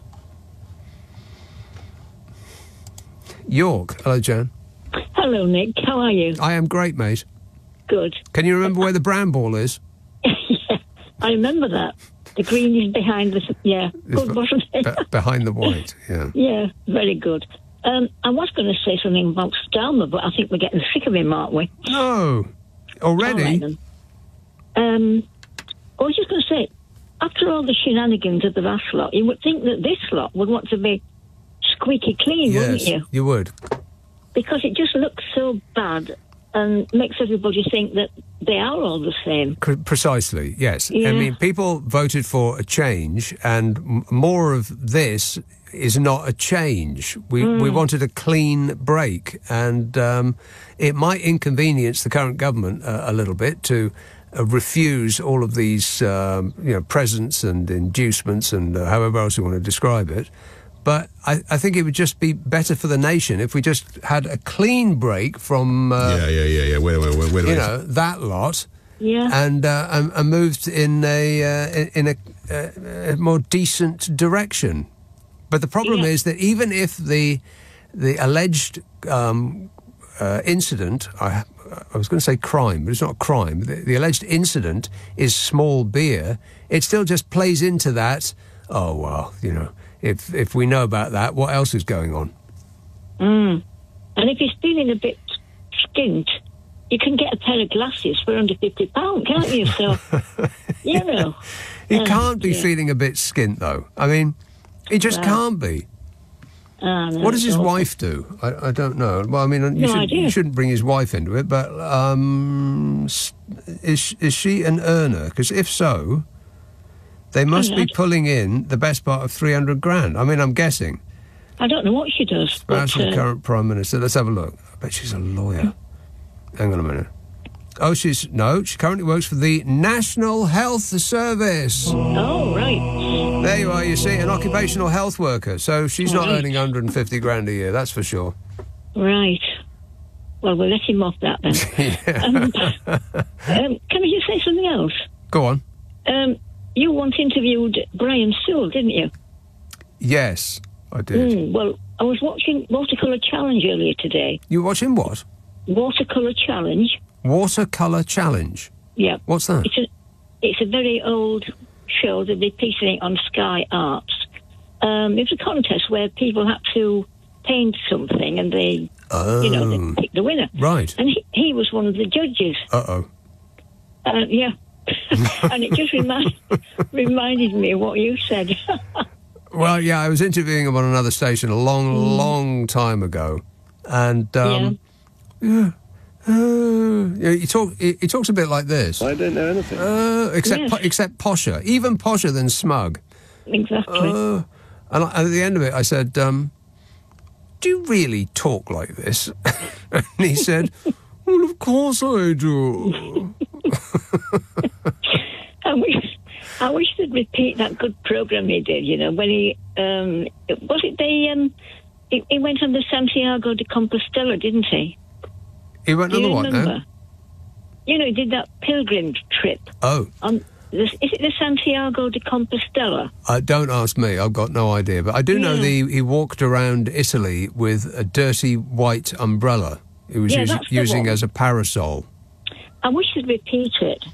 Yes. Well, he was an enormously entertaining bloke. It was so funny. Yeah. He was forever walking around looking at statues going, oh, look at the buttocks. Well, they weren't painting any buttocks today, so he couldn't. Oh, right. He couldn't say that. No, right. No. But, it's so funny. And when I've seen it, I thought, I wonder if there's anything on YouTube of him. Oh, I bet there is. Isn't there? There is. There's a grand tour. That's on. I'm going to watch it one day. Right. Yeah. I'll put that in my to-do list. To-do list. I'll add it to my busy schedule. That's right. On your list that you never get done. Exactly right, yeah. The big list of things that I intend to do one day, I'll do them one day. Don't you worry about that. Yeah. That's right. All right. And you never get them done. Thanks a lot, Jan. All right. Cheers, my dear. 0345 6060 973. Yvonne in Hastings says, hello, Nick. Referring to Kemi, good for her. Anyone in public service should spend 6 months before the mast. What do you think? What does that mean? I've got no idea what that means. It sounds very vaguely untoward. Before the mast. What does that mean? Caroline says snooker is sleep-inducing. Yeah, it can be. It sort of puts you into a trance.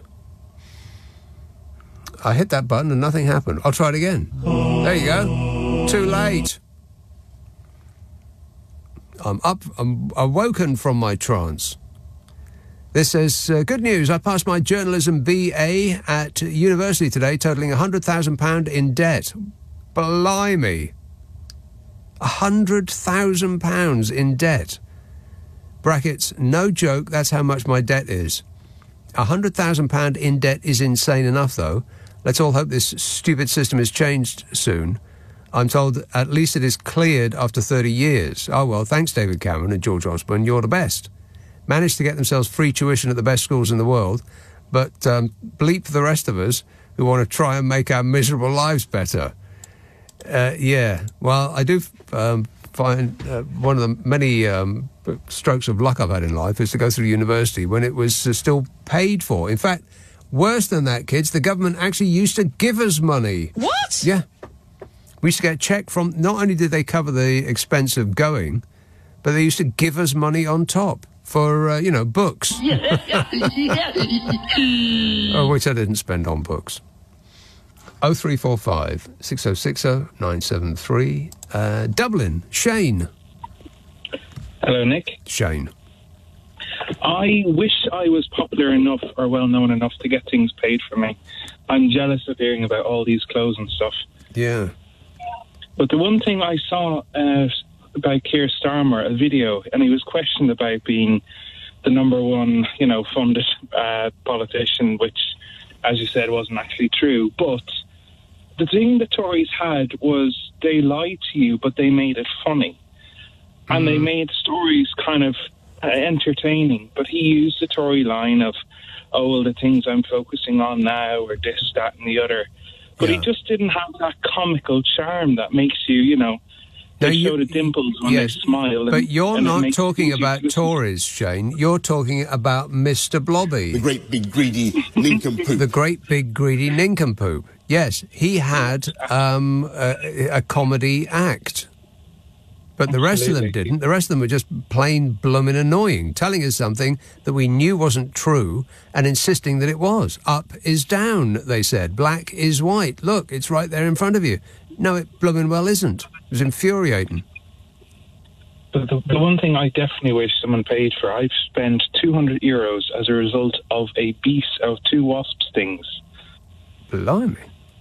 I was out in my garden, noticed a wasp nest in the cavity of a wall, went inside, researched, saw all the good things wasps can do for your garden. So I thought, you know what? I'll leave them be. I'm good for the environment. Yes. And then I went out and it started to rain. And an army invaded my gardens from all directions. 2 wasps managed to get inside my clothing, in my T-shirt, just before I got into the house and closed the kitchen door. Stung me twice. I killed one of them, and then the second one decided to sting me. But I have an allergic reaction, so I had to go. I got, luckily enough, because I have a reaction on file, I managed to get a prescription for €25. A week later, finished the course. I still have swelling, still sore, still red. I had to go to an emergency doctor there, out of our doctor. €70. But when I did get stung, I looked back at the garden, thought I was an idiot for keeping the wasps, and paid €100 for someone to spray poisonous foam, and I've never felt happier. Never felt happier Payback. to see wasps suffer. Yeah. But then, when I went in my house after being stung, I see wasps everywhere. I'm afraid to go outside. I'm afraid that I'm going to get stung again. It's really affected my mind. They can sense your fear. I know. And I read on Google that if a wasp approaches you, you're to calmly walk away and look at the ground as if the wasp can see you make eye contact. Well, but when a wasp attack, I mean, if a lot of wasps attack, they will go straight for your eyes. I didn't know that. Yeah. I knew that they release a pheromone that they pick up on to say, danger, let's attack this person. But I definitely felt such joy seeing them just die off. It was so fun. Yeah, I think that what you don't want to do, I mean, listen to me, I'm an expert, but what you don't want to do is wave your arms around and run away and do all of the things that people naturally do when a wasp comes visiting, because that's just going to make them more interested. What I've found, now this it only worked a couple of times, so I can't say with certainty that this is a definite solution to your problem.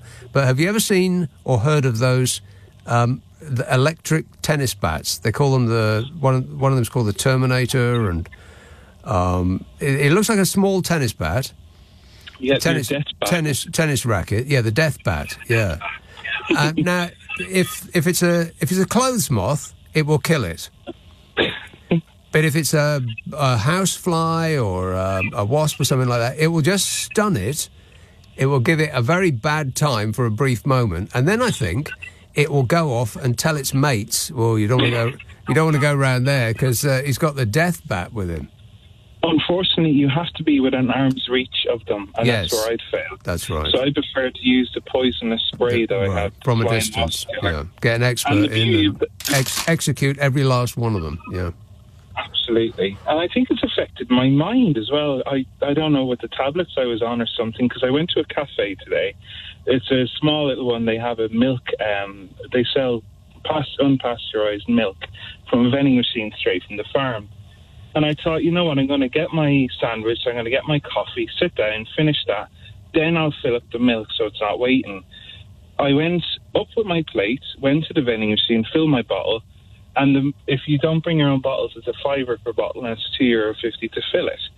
So in my head, I went, right, these are 2 bottles, I brought my own, so my bill should be €5. Unfortunately, the bill was €15, and I said to her, no, you're wrong. These are refilled bottles. These are my bottles. She said, no, sir. You did have a coffee and you did eat, and you were charging me for that too. And I swore I was in a completely different place. So I think my mind has gone a bit nuts. Yeah, a little bit, yeah. I, for a moment there, I thought that she was charging you for the receptacle it came in. Shane, got to go. Thanks for that. Stay safe. Don't wave your arms around. 0345 6060 973. Friday, Saturday, Sunday night at 10. Nick Abbot, LBC.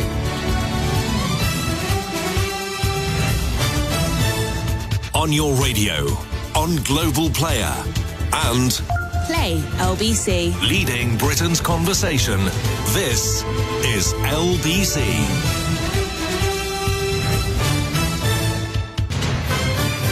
This is LBC from Global, leading Britain's conversation with Nick Abbott. Shut up.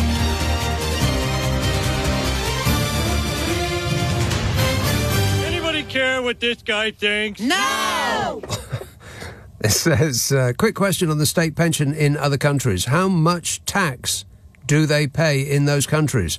I bet it's more than the UK.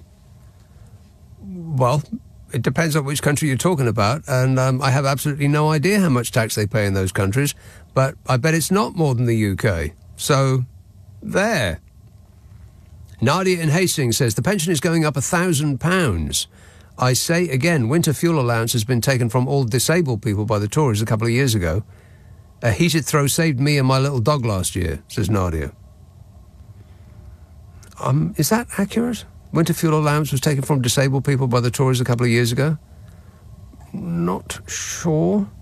This text says, sell your 5-bedroom house that you bought for £25,000 in the 1980s. That'll cover your energy bills for many years to come. These oldies don't know how good they've had it. There's a war been started between the ages. Epsom. Hello, Mike. Hi there, Nick. How are you? You okay? Good, thanks, yes. Oh, I'm so happy to speak to you finally, Nick. I've been listening to you. Yeah. Well, I've been listening to you since, the old dreaded COVID days. Yeah. And the first show that I tuned into, you were talking about your marigolds, and you were playing your sound effects and stuff, and I thought it was absolutely fantastic, and I've stuck with you since. Excellent. Good man. Thank you. What I was going to say, Nick, is talking about Oasis the other week. I know you don't listen to your own show, but talking about Oasis the other week and their ticket prices, and then you said last week that you just happened to go into the wrong pub in Hove and missed David Gilmour. Yeah. I've got some great news for you, Nick. You do? Oh, I do indeed. there's tickets to go and see David Gilmour at the Royal Albert Hall in October. Right. And I thought, if you get the tickets for me and you, I'll get a beer in for you. If I buy the tickets, you'll buy the beer? Yeah. Let me think about that for a second. No. That sounds like a big no from me. They're only £6,000 each. What? For a box, that is. But, you get your own private little toilet, so... No, I don't think you get to go to the toilet in the box. I think you have to leave the box to go to the toilet. I think they looked very sternly on anybody using the box as a toilet. Yeah, I mean, I went to buy tickets to go and see him when the tickets went on sale, and they were sold out so quickly. Yeah. I did see him on his last tour in 2016. Which was great. And I saw Nick Mason, Source Full of Secrets as well, and Roger Waters last year. Yes. So I've seen all of them apart from Richard Wright, unfortunately. But I know that you went to the Earls Court concert in '94, didn't you? I've seen them maybe 6 times, something like that. Yeah, Really? I went to the first Wall gig, yeah. Really? Which was just amazing. I mean, what a show. Yeah. It was just incredible. I saw them I don't in... think there's been anything like it since, has there, either? It is such a theatrical... yeah, well, Roger Waters took his version of the Wall around, but it didn't really have the same sort of pyrotechnics. No. It was a lot more video-based. Still a great show, though. I'm surprised that they haven't released that on DVD or anything yet, the Wall show, because apparently you can see clips of it on YouTube. Can you? Yeah. They're not synced very well, though, so I think the I think there's quality... maybe quality issues. But what is available is, I think it's Us and Them, Roger Waters' tour, and he plays much of Animals. Yeah. And there's, I won't spoil it for you, but there's the most extraordinary theatrical coup I think I've ever seen. It's just unbelievable what he did about halfway through that show. Don't say it. I won't say, only because, I'm 38, and the reason why I got into Pink Floyd is because my dad went to the Earls Court concerts in '94 as well. Oh, right. So then when it was televised, I saw all the lasers and David Gilmour playing his guitar, and I was absolutely transfixed on it. And, it's the reason why I started playing guitar as well, really. But I went to see Roger Waters with my dad at Hyde Park, and that was the Us and Them concert, I think. And then I saw him at the O2 last year, was it? When he done Is This the Life We Really Want, that tour. He got a lot of bad press from his Jewish fans, I believe. They said he does. He's always talked about politics in his songs, but you don't really want to go to a rock show to watch the news. Do you know what I mean? No. But if he sang in the flesh, though, not dressed as that demagogue that he does, it wouldn't be the same, would it? No, it wouldn't. No. No. So he didn't get any complaints from me on that score. But the video that goes with, I think it's the Us and Them one that we plays Animals. It's well worth seeing, Mike, and I recommend it to the house. All right. Yeah. Okay, good man. Thanks for that. 0345 6060 973. Derek says, look up Stanislav Petrov, the Russian colonel who saved the world in 1983. Is that based on something that we've been talking about on this show so far? Stanislav Petrov. Who that? This text says, it was stop the rich pensioners who live in Spain and get it after leaving the UK. Does that make sense? No. No. Not a clue as to what you're talking about. Let's try this one. In 2021, the Tories broke the triple lock. It cost pensioners £400 in the increase. Then the £400 missed the 10% increase and the 8.2% increase. Are you following it so far? No. But it's all right-wing angst when Labour cull the £200 to better off pensioners. Tories cut up the pension of today by £500, but Labour ho-hum, I give up. Says that text. Yes, the reason that pensioners are in danger of freezing to death is because of 14 years of Tory austerity. Is there any doubt about that? And because they are paid such a dismally small amount of money to try to survive for the rest of their life on, having put in a shift up to that point. It seems completely unfair in a country that keeps boasting that it's the 6th richest economy in the world. But the reason that it can say that is just the monetary amount that we make as a country. it does not take into account the where that wealth is spread, or rather the lack of spread of that wealth. Because if you're in a room and standing next to Bill Gates, then the average wealth in that room will be £100 billion. But that's no good to you because you've got 10 pence in your pocket. 0345 6060 973. East Scotland, Ellie. Hello, yes, thanks for having me on. Hello, Ellie. Nick.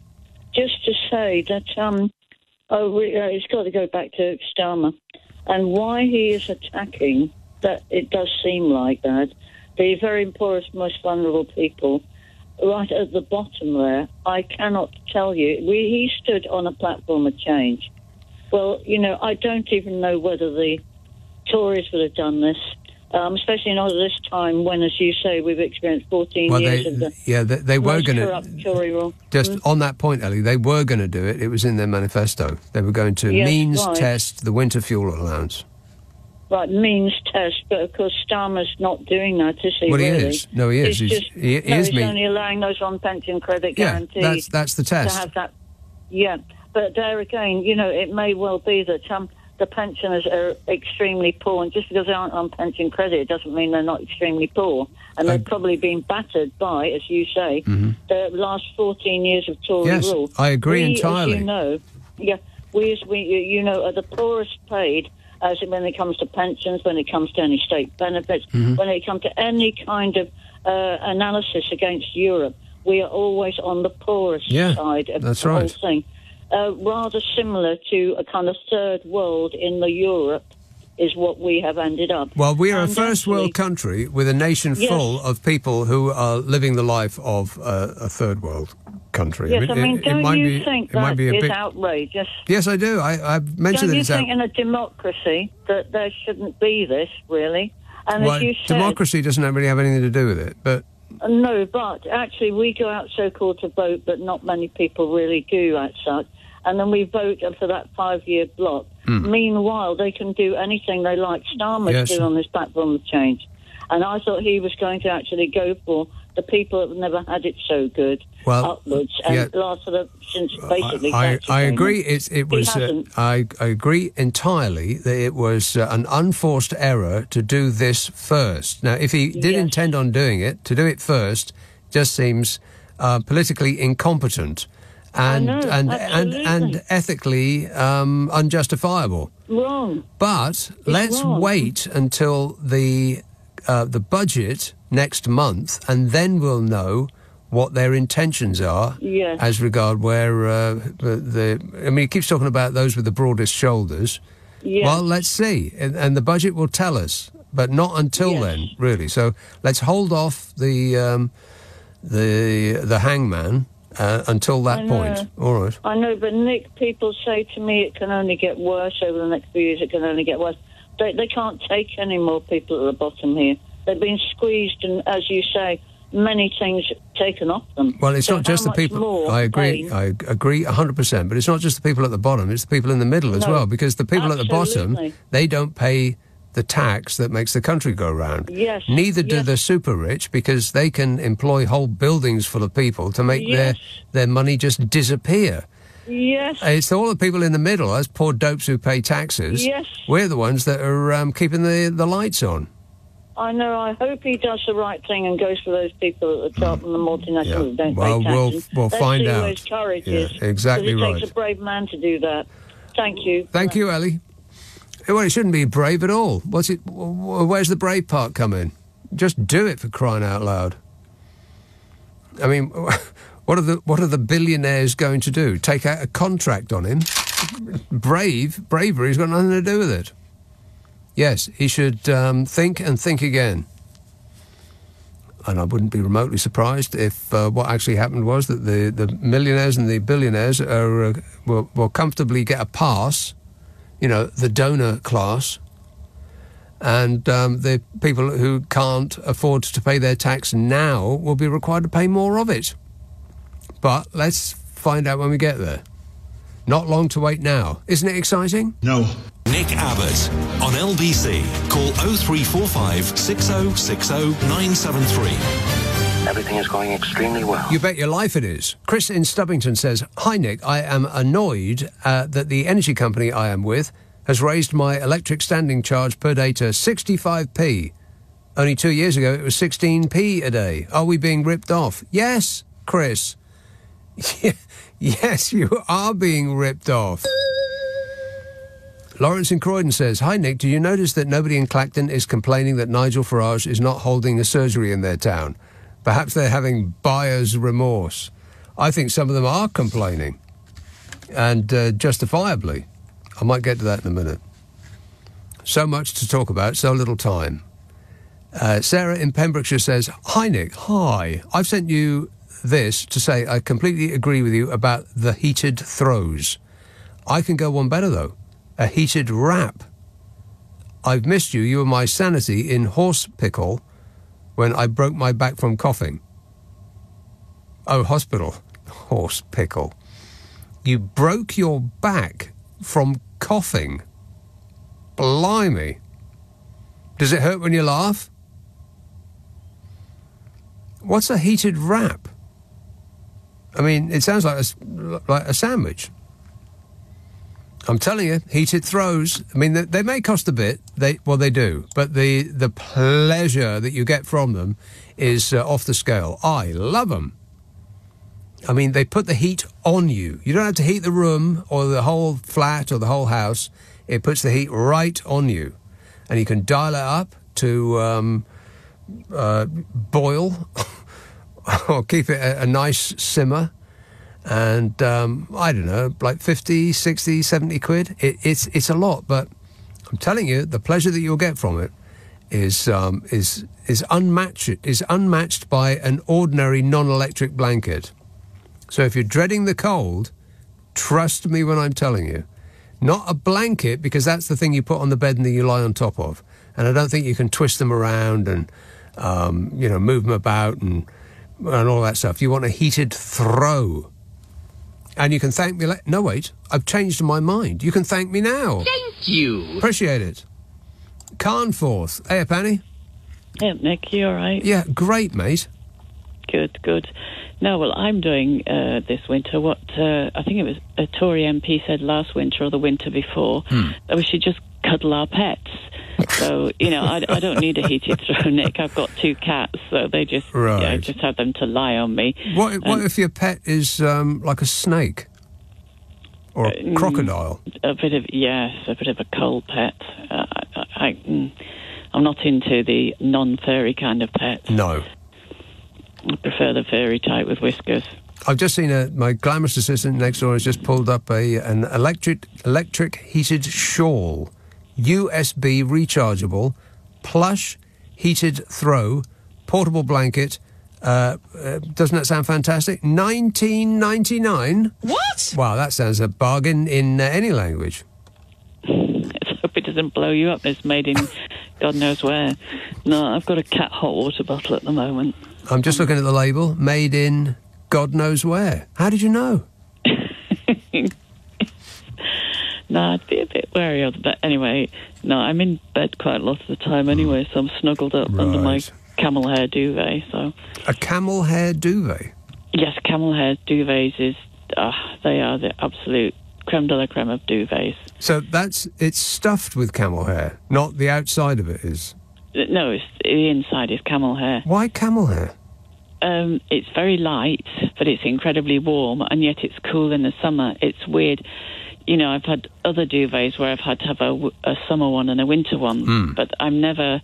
Maybe it's because camels, it's very hot in the day in deserts, isn't it, and very cold at night. But, is it? Well, I thought it was. Right. I don't know. Get a camel on the phone. Yes. Right now, I mean it. It is. They are great. They're really, really I never even heard of that. Duvet. A camel hair duvet. I've never heard of that before. Yeah. I'm going to investigate that. Yes, and they are expensive, but they last a long... I've had this one for years and years, and I'm never too hot in the summer, and I'm never too cold in the winter, and it's light. It's just... Well, it sounds like the Goldilocks of duvets. definitely. It's not too hot, not too cold, just right. Just right, yeah, it is. It's always just right. Anyway, I did ring you up about Mike saying that, us baby boomers have never had it so good, and did you say something about there being peace or no wars or something? Well, not overall, but I mean, round these parts. I don't know what country he's been living in, but not this one. We've had wars virtually. Yeah, but not here though. I think that's what he meant. Well, not here, maybe in not Europe, here, as in bombs dropping on our but I mean, there'll always be wars because, people just can't get along. That's right, but I mean, we've been sending our soldiers after them. Oh, yeah. I suppose maybe it meant no conscription and that kind of thing. Which, I think he meant no war in Europe. No, we'll always have wars because, I'll give you one reason. Outside of a pandemic, it's the best time to funnel vast amounts of public money into the pockets of friends and donors. That's right, and we can't resist just interfering in other people's countries, especially as America do a lot, and we always do what America does. Well, follow along behind them like puppies. We do. Yeah. What can we do next, sir?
That's the nature of our sovereignty. Yes, definitely. I know it's pathetic. We don't have an independent foreign policy. We just do whatever they tell us to do. Yeah. Yeah.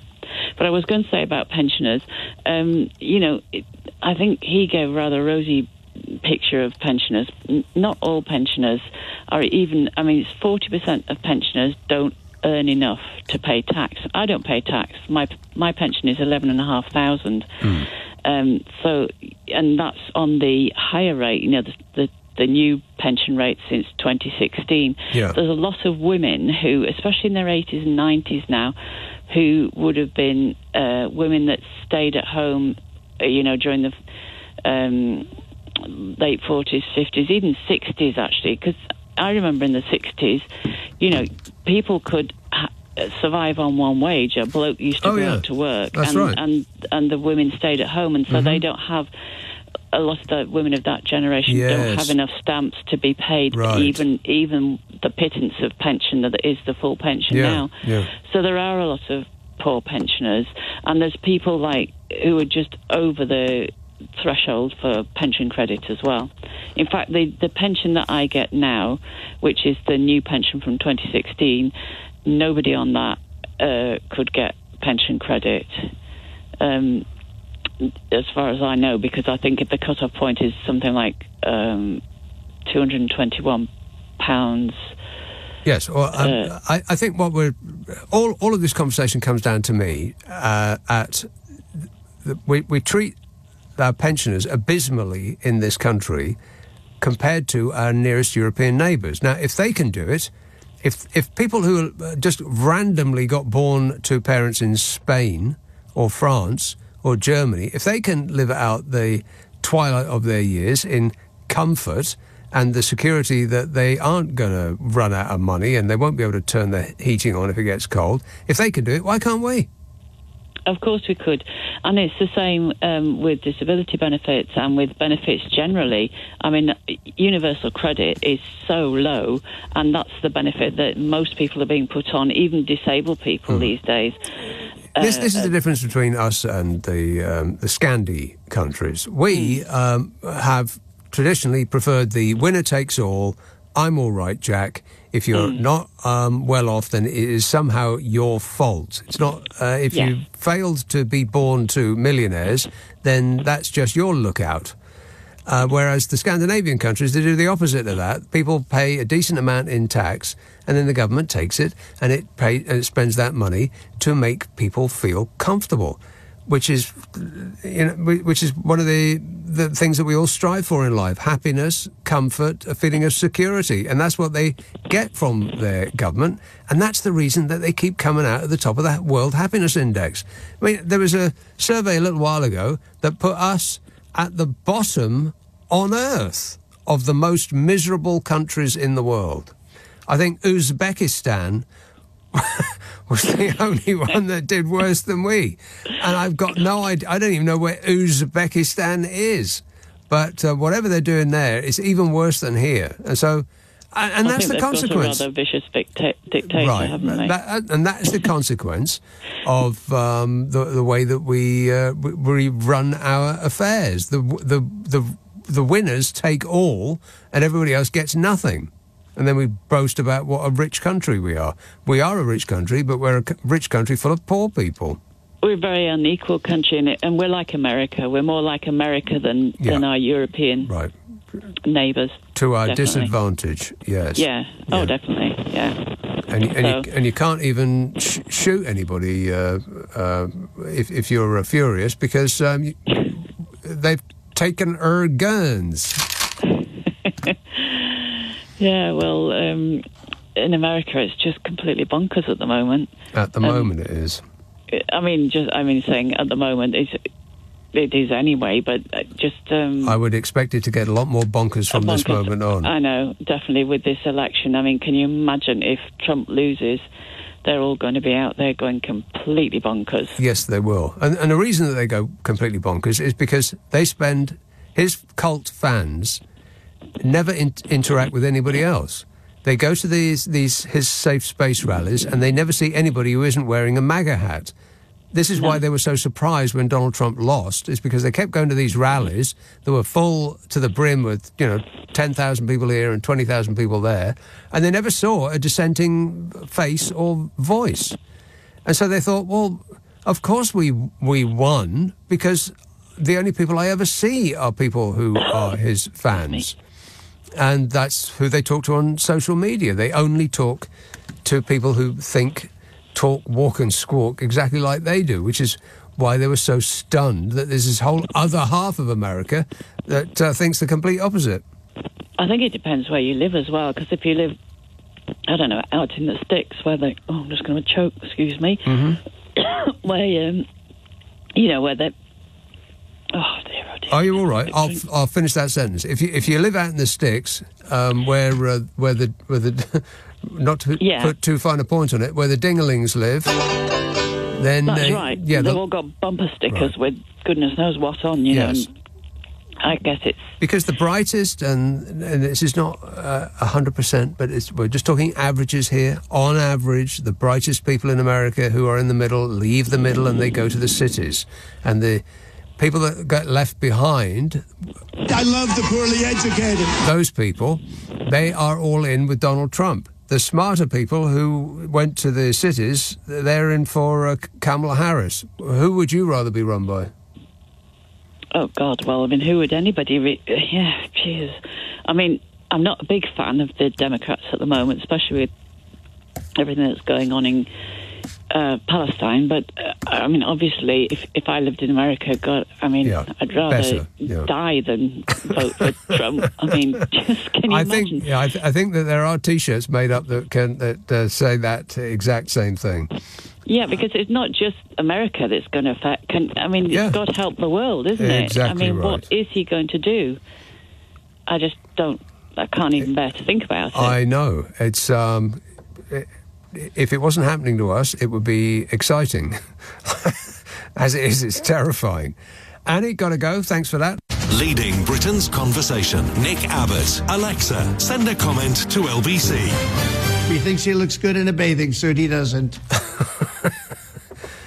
0345 6060 973. Matt in High Wycombe says, doing some reading. The average pensioner in the UK's total income is just over £18,000 per year. That is based on the government's 2021 to 22 figures. This works out at £346 a week. The winter fuel allowance works out at £3.80 per week. So, using those figures, the average pensioner is losing 1% of their income if they lose the winter fuel allowance. I suppose my point is, says Matt, that if losing 1% of your income makes that much difference, you're pretty screwed anyway. I understand that there will be many people below the 18,000 average who need that fuel allowance, and the pension given in this country is woefully small compared to the majority of other European countries. Well, I've done my read-in too, and I think you're slightly off there. I think the average pension in this country is £267 a week, which is £13,884 a year, fact fans. And if you are on that kind of money, then losing an amount akin to £300 odd pound a year is significant, because your income doesn't vary by the time of the year that you are in. And I would imagine that if all you're getting is 267 quid a week, then that is pretty much just disappearing the moment you get it. And so come the winter, then your bills go up.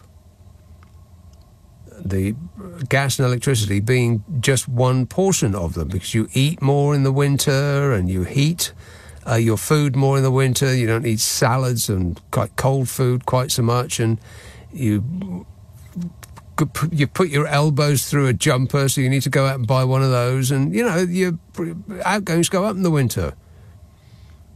And so on top of that, getting that taken away from you, it just seems like such a dumb move from Keir Starmer, who I thought was a bright guy. Unless I'm missing something, unless there is another part of the puzzle that we haven't seen yet, which might be come the budget, they might say, yeah, we were just kidding, or, you know, words to that effect. We've decided, having researched it thoroughly, that we're not going to be doing that at all, or here is a larger amount, but we're not going to call it the winter fuel allowance, we'll call it something else. Something like that. Are they going to pull the rabbit out of the hat and assuage our fears that his austerity mark, I don't know, what mark are we up now? 3? 2, 3? More austerity.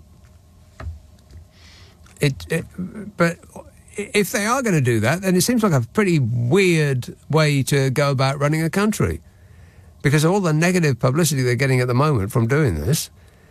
You're going to have to fight against that now, because that stink is going to stick to you. I don't know. It just seems like a beginner's error, doesn't it? I mean, the amount of money that they're going to save, I know it's in the billions, and it's like 1.4 or whatever it is, but, you know, that's just small beer. That's just walking around money, that is, for a government. Tony says, I've heard 2 big energy companies have set aside millions of pounds to help pensioners this winter. Surely Starmer's plan has worked. Why should the taxpayers pay? Well, that is another good point. Why should we pay? We shouldn't. The winter fuel allowance is not for pensioners, it's for the oil and gas companies. We're subsidising them. So there's that too, yeah. York, hello Claire. Hi. I called up mainly about Keir Starmer and the gifts, but I did want to mention about the pensions as well, because you had a lady earlier on in the evening saying, you know, why is it only pensioners are paying? But I just want to put in context, they are the only cohort that have actually been protected by the triple lock from these inflation rises. So whilst my disabled relatives disabled benefits were cut, not even kept up with inflation, but actually cut, And wages, public sector, poor nurses and everything, their wages didn't rise, so they've been hit. And in April this year, pensions got a £900 increase, and they've had a 20% increase in 2 years, and they're getting another 400 in April. So I'm not saying everything's ideal, but they're not the only ones that have been affected. And the Joseph Rowntree Trust have said that the poorest cohort in this country are young families, and they had £20 per week universal credit upgrade taken away, and there was none of this. No one cared about it. Yep. And as soon as anything happens with pensioners, everyone starts trotting out tropes. Now, I've got several pensioners in my family, and they can more afford heat than a lot of young families with children living in damp, flat, cold flats. Yep. So I think we've got to get away from this idea of a shivering pensioner. And if someone hasn't earned enough stamps, like that other lady said about people not working, women not working, they will get pension credit if they don't have enough stamps. And if they get pension credit, then they will get... That's right. Winter. And also, if you don't get winter... this is a public service notice here. If you don't get if you are eligible for pension credit, but you're still, sort of on that line of not quite managing, you are eligible to apply for Household Support Fund.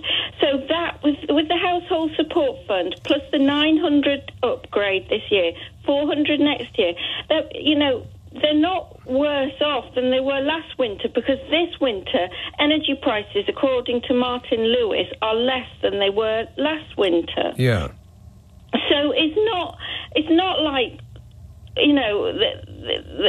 Armageddon has suddenly fallen on pensioners. Yes.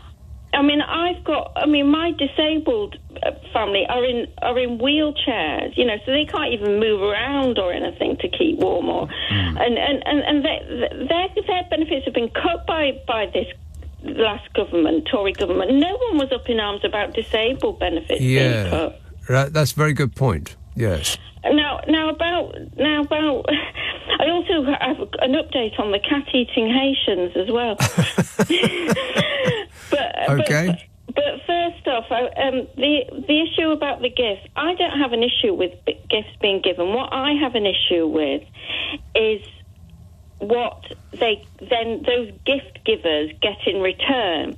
Now, the clothes that were given, I think, as a campaign strategy, part of a strategy to sort of smarten them up, and look the business in the preparation. Yes. So I think that's just part of a campaign. And the person who was gift giving was a Labour peer of 20 years. He's not waiting to be given a peerage as a reward for doing that. So I don't have an issue with that.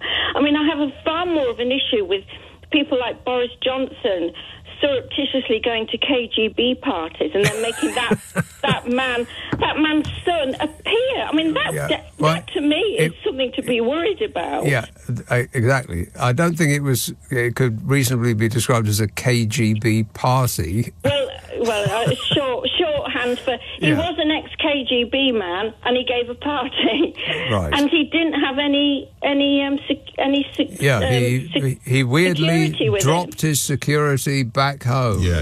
Wait a minute. Yeah, and then went off to do whatever he did that made him look that dishevelled at the airport the next day. Somebody took a photograph of him sitting there looking like a bag of laundry somebody had left behind. And then there's Mr. Sharp, who organised a loan for Boris Johnson, and then lo and behold, he suddenly gets the BBC top job. No, I don't think that it would. I think that the timeline is out there, but yes, we could sit here. What about Sunak's in-laws getting emphasis? We could sit here all night long, Claire, with the sleaze that the Conservative Party has delivered unto us. But that's not going to get us any further with talking about Keir Starmer. And I think that the reason that people are exercised is because they wanted an end to all that. And this is just, it's got the smell of more of it. Well, I just think it's the return that's the problem. It's not people just... A Labour peer who's been in the party and is helping him to get elected, helping him to... No, I get that, but don't you think it's... I get that, but don't you think it's a bit... And he could have given him all sorts of things. He could have given him transport or, more assistance or help with office... hang on a minute. Help with offices and all of that. But clothes, I mean, don't you buy your own clothes? Well, Yes. I just don't think it's a big... Well, anyway, I don't think it's a big deal, but, I mean, other people... No, I don't think it's a particularly big deal, but the problem is people wanted an end to all that. It just got exhausting. Oh, God, what's Boris Johnson done now, was a collective thought. And we just wanted... We wanted that to be over, a clean start, a break from all of that worrying about whether people were buying influence for whatever reason. And he has not delivered that. He could have done easily. He could have afforded to buy his own clothes, for crying out loud. He's 50-odd years old, and he must have been earning six figures for decades or more. I do think, though, that the right wing media are having a field day, and people are falling into their trap. Well, it's distraction. Yeah, of course they are. Propaganda. Yeah. But it's really dismaying to see how people are just sort of forgetting. Well, I knew that this is all about Labour. Yeah, I know, and it was entirely predictable. In fact, I predicted it on the air before the election. I know you did. I said that give it 10 seconds, and the Tory party and their various enablers will be blaming everything that is wrong in the country on this brand new Labour government, and they did. Shameless. I know. Here, Claire, I've got to go, but thanks for that. Keep your chin up. Don't worry, it might never Oh, no, that's right. It already has. This is LBC with Nick Abbott. Call 0345 6060 973. Text 84850. Alexa, send a comment to LBC. Come on, we're running late. We are running late. This text says, "Hey, Nick, have you read Fly Fishing by J.R. Hartley?" No, but I've seen the ad. Ian in Northant says, "Labour will attempt to tax the rich and overestimate the take. They will then spend their estimate of that take. Later on, they will discover the shortfall and then tax the Middle England to recover the funds. It will be history repeating. Wilson and Callaghan governments," says Ian. And this says, regarding Glastonbury, some bands now have to buy tickets to play. What? What? He says, "I know a band who were booked, and as a 4-piece band, they had to buy 2 tickets." Really? Blimey. I bet the Rolling Stones didn't have to buy 2 tickets. Or Coldplay, for that matter. Gillingham. Leslie. Nick, hello. Nice to talk to you again. Hello, Leslie. I'm surprised that you haven't mentioned your favourite man. Who's that? Dumpy Trumpy. Oh, not on this show so far, no. No, I know. I'm really surprised after his appearance earlier this week on television. Doing what? What's he done now? Oh, well, he was just bleating on about, the last election. It was all votes were fake or rigged. And he said, "I am actually your president." He's the most presidential person you've ever met. I can be more presidential than anybody. But I understand that they can have 2 terms of 4 years. Yeah. Well, he had his first election, and then he's now said that he won the last one. So he's done his 4 years. He's already done his 2 terms, according to him. He's done his 2 terms That's now. right, yeah. So anyway, he was and I really cannot believe that the Americans are so stupid enough to go along with him when he's had so many convictions. They've joined a cult, Leslie. They're not thinking. They're not. You might as well try to persuade a religionist that there is no such thing as God. It does not compute to them. Well, I mean, when you look at his record and all the convictions he's had, yeah, but again, it's just unbelievable. It is unbelievable, but when you think that they have joined a cult and he is their cult leader, some of them actually think that he has been delivered personally by God to save them. So that is the mentality of people that we're talking about. Oh, good Dinglings. grief. Well, I mean, as I say, I've had a look and see, and he's been conspiracy to defraud and falsifying 34 counts of falsifying business records. Yeah, but he was very, very good to women. I will be so great to women. I cherish women. He cherishes women. With both hands. Touch, feel, that's what I do. That's what he does. Touching and feeling. They let you do it when you're famous, Leslie. I think Leslie's gone. She's absolutely furious. All right, thanks for that. 0345 6060 973. By the way... The American dream is dead. Is dead, yeah. He killed it. On Fifth Avenue, I heard.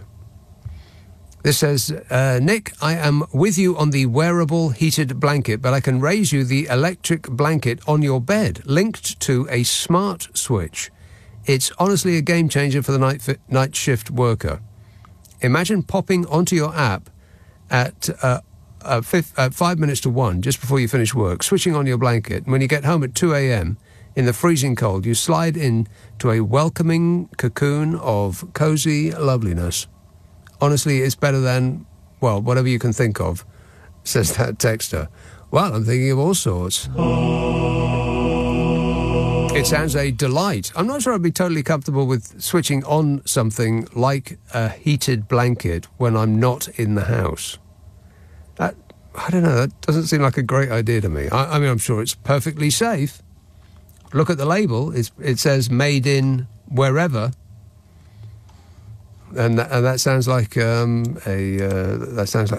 recipe for safety to me. But I would be cautious, personally. Manchester. Hello, Raj. Hi there, Nick. How are you this evening? Good, thanks. Well? Yes, very well. Great. First of all, on these heated blankets, they are amazing. Honestly, they're brilliant. You can't go wrong with them. I think that is correct. Yes. Yeah, I'm not sure about that plug thing that you're talking about there. I won't be too happy about setting it up before you get home. But it don't take long to warm up either than you did when you got home. Yeah, that's right. I mean, when you walk in, you're going to go straight into bed, are you? If you go home at 2 o'clock in the morning. Right. Not instantly, are you, though? Mm-hmm. So you can switch it on for a few minutes and then get into bed, so it'll be safe. Yeah, a couple of minutes. That's all you need. I know you want to heat it up for an hour before you even get home. Exactly. Wasting electric. Anyway, I was just thinking about this. Do you know, I remember, right, when all that stuff happened with, this is about Keir Starmer again, on that part. Yeah. When all that stuff was going on about, the woman from, the one who came over from the Conservatives, the even more right-winger than Cruella Braverman. You know, the one, and I said, I'm sure she'll get some sort of a top job or something, and I'm telling you, it's still more likely to happen now because Keir Starmer's turned, all that stuff that happened with Diane Abbott and all that, and he couldn't even properly, put her back in the party then, and he was making the final decision on that. There was a committee, that nonsense that they were going out with. It took years and months and years to get that sorted out, and then when it got sorted out in seconds. Mm-hmm. So I'm telling you, he's changed. Well, whether he was where he was the first thing, I'm not sure, but he's changed. I'm telling you, changed. What, you think that the job has gone to his head? I think he's been corrupted. By whom? I have no idea. I don't know. There's something more to it. This thing about the pensions is absolutely pennies in terms of what the government's 100 billion that they have to spend every year. It's nothing. It's very, very. Everything else. For the bad publicity that has come with them making that decision, it is definitely not worth the money. No. But I still think it's a bit of vengeance there and retribution for what he's for 14 years.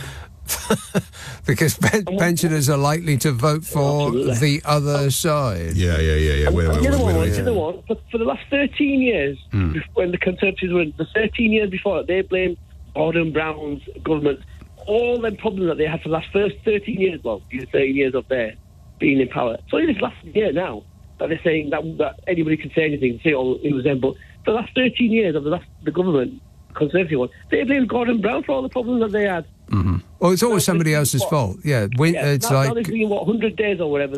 Whining victimhood. Yeah, 100 days. Yes, then let's make a decision after 100 days, and we'll regroup then. Raj, how do you feel about that?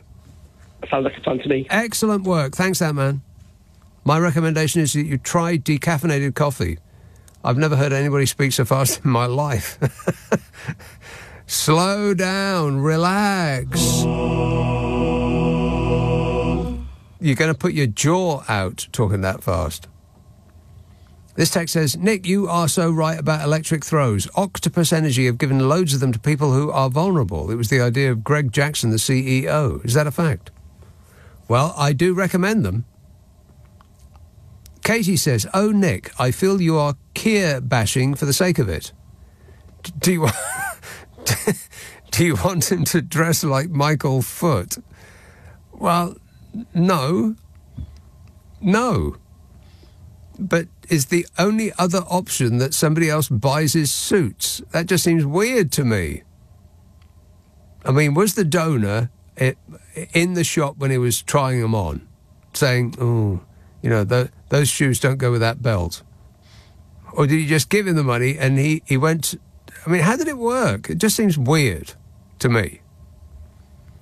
Anyway, there's more. Katie says, also, my head teacher gets paid the same as Keir Starmer, and he just runs a school. Badly.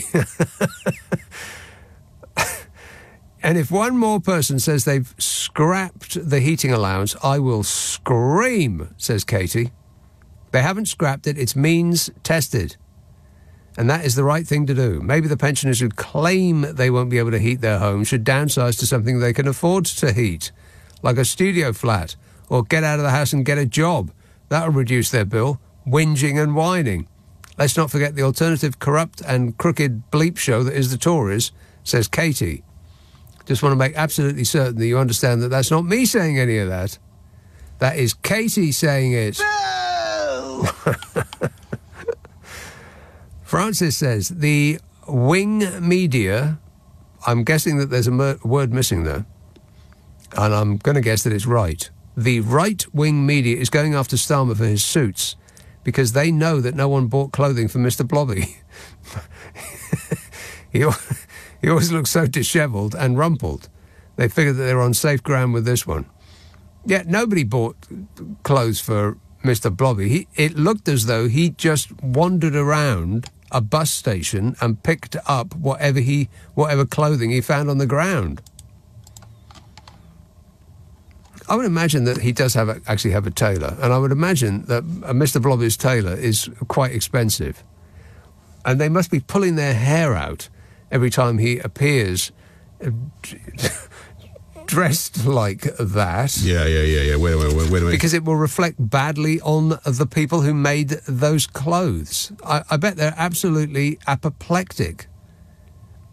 And maybe the fact that I don't know who his tailor is part of the deal that they've made with him. Yeah, okay, we'll make you your suits, but you're going to have to sign a non-disclosure agreement to keep secret who it is that made them, because otherwise our reputation will be dirt.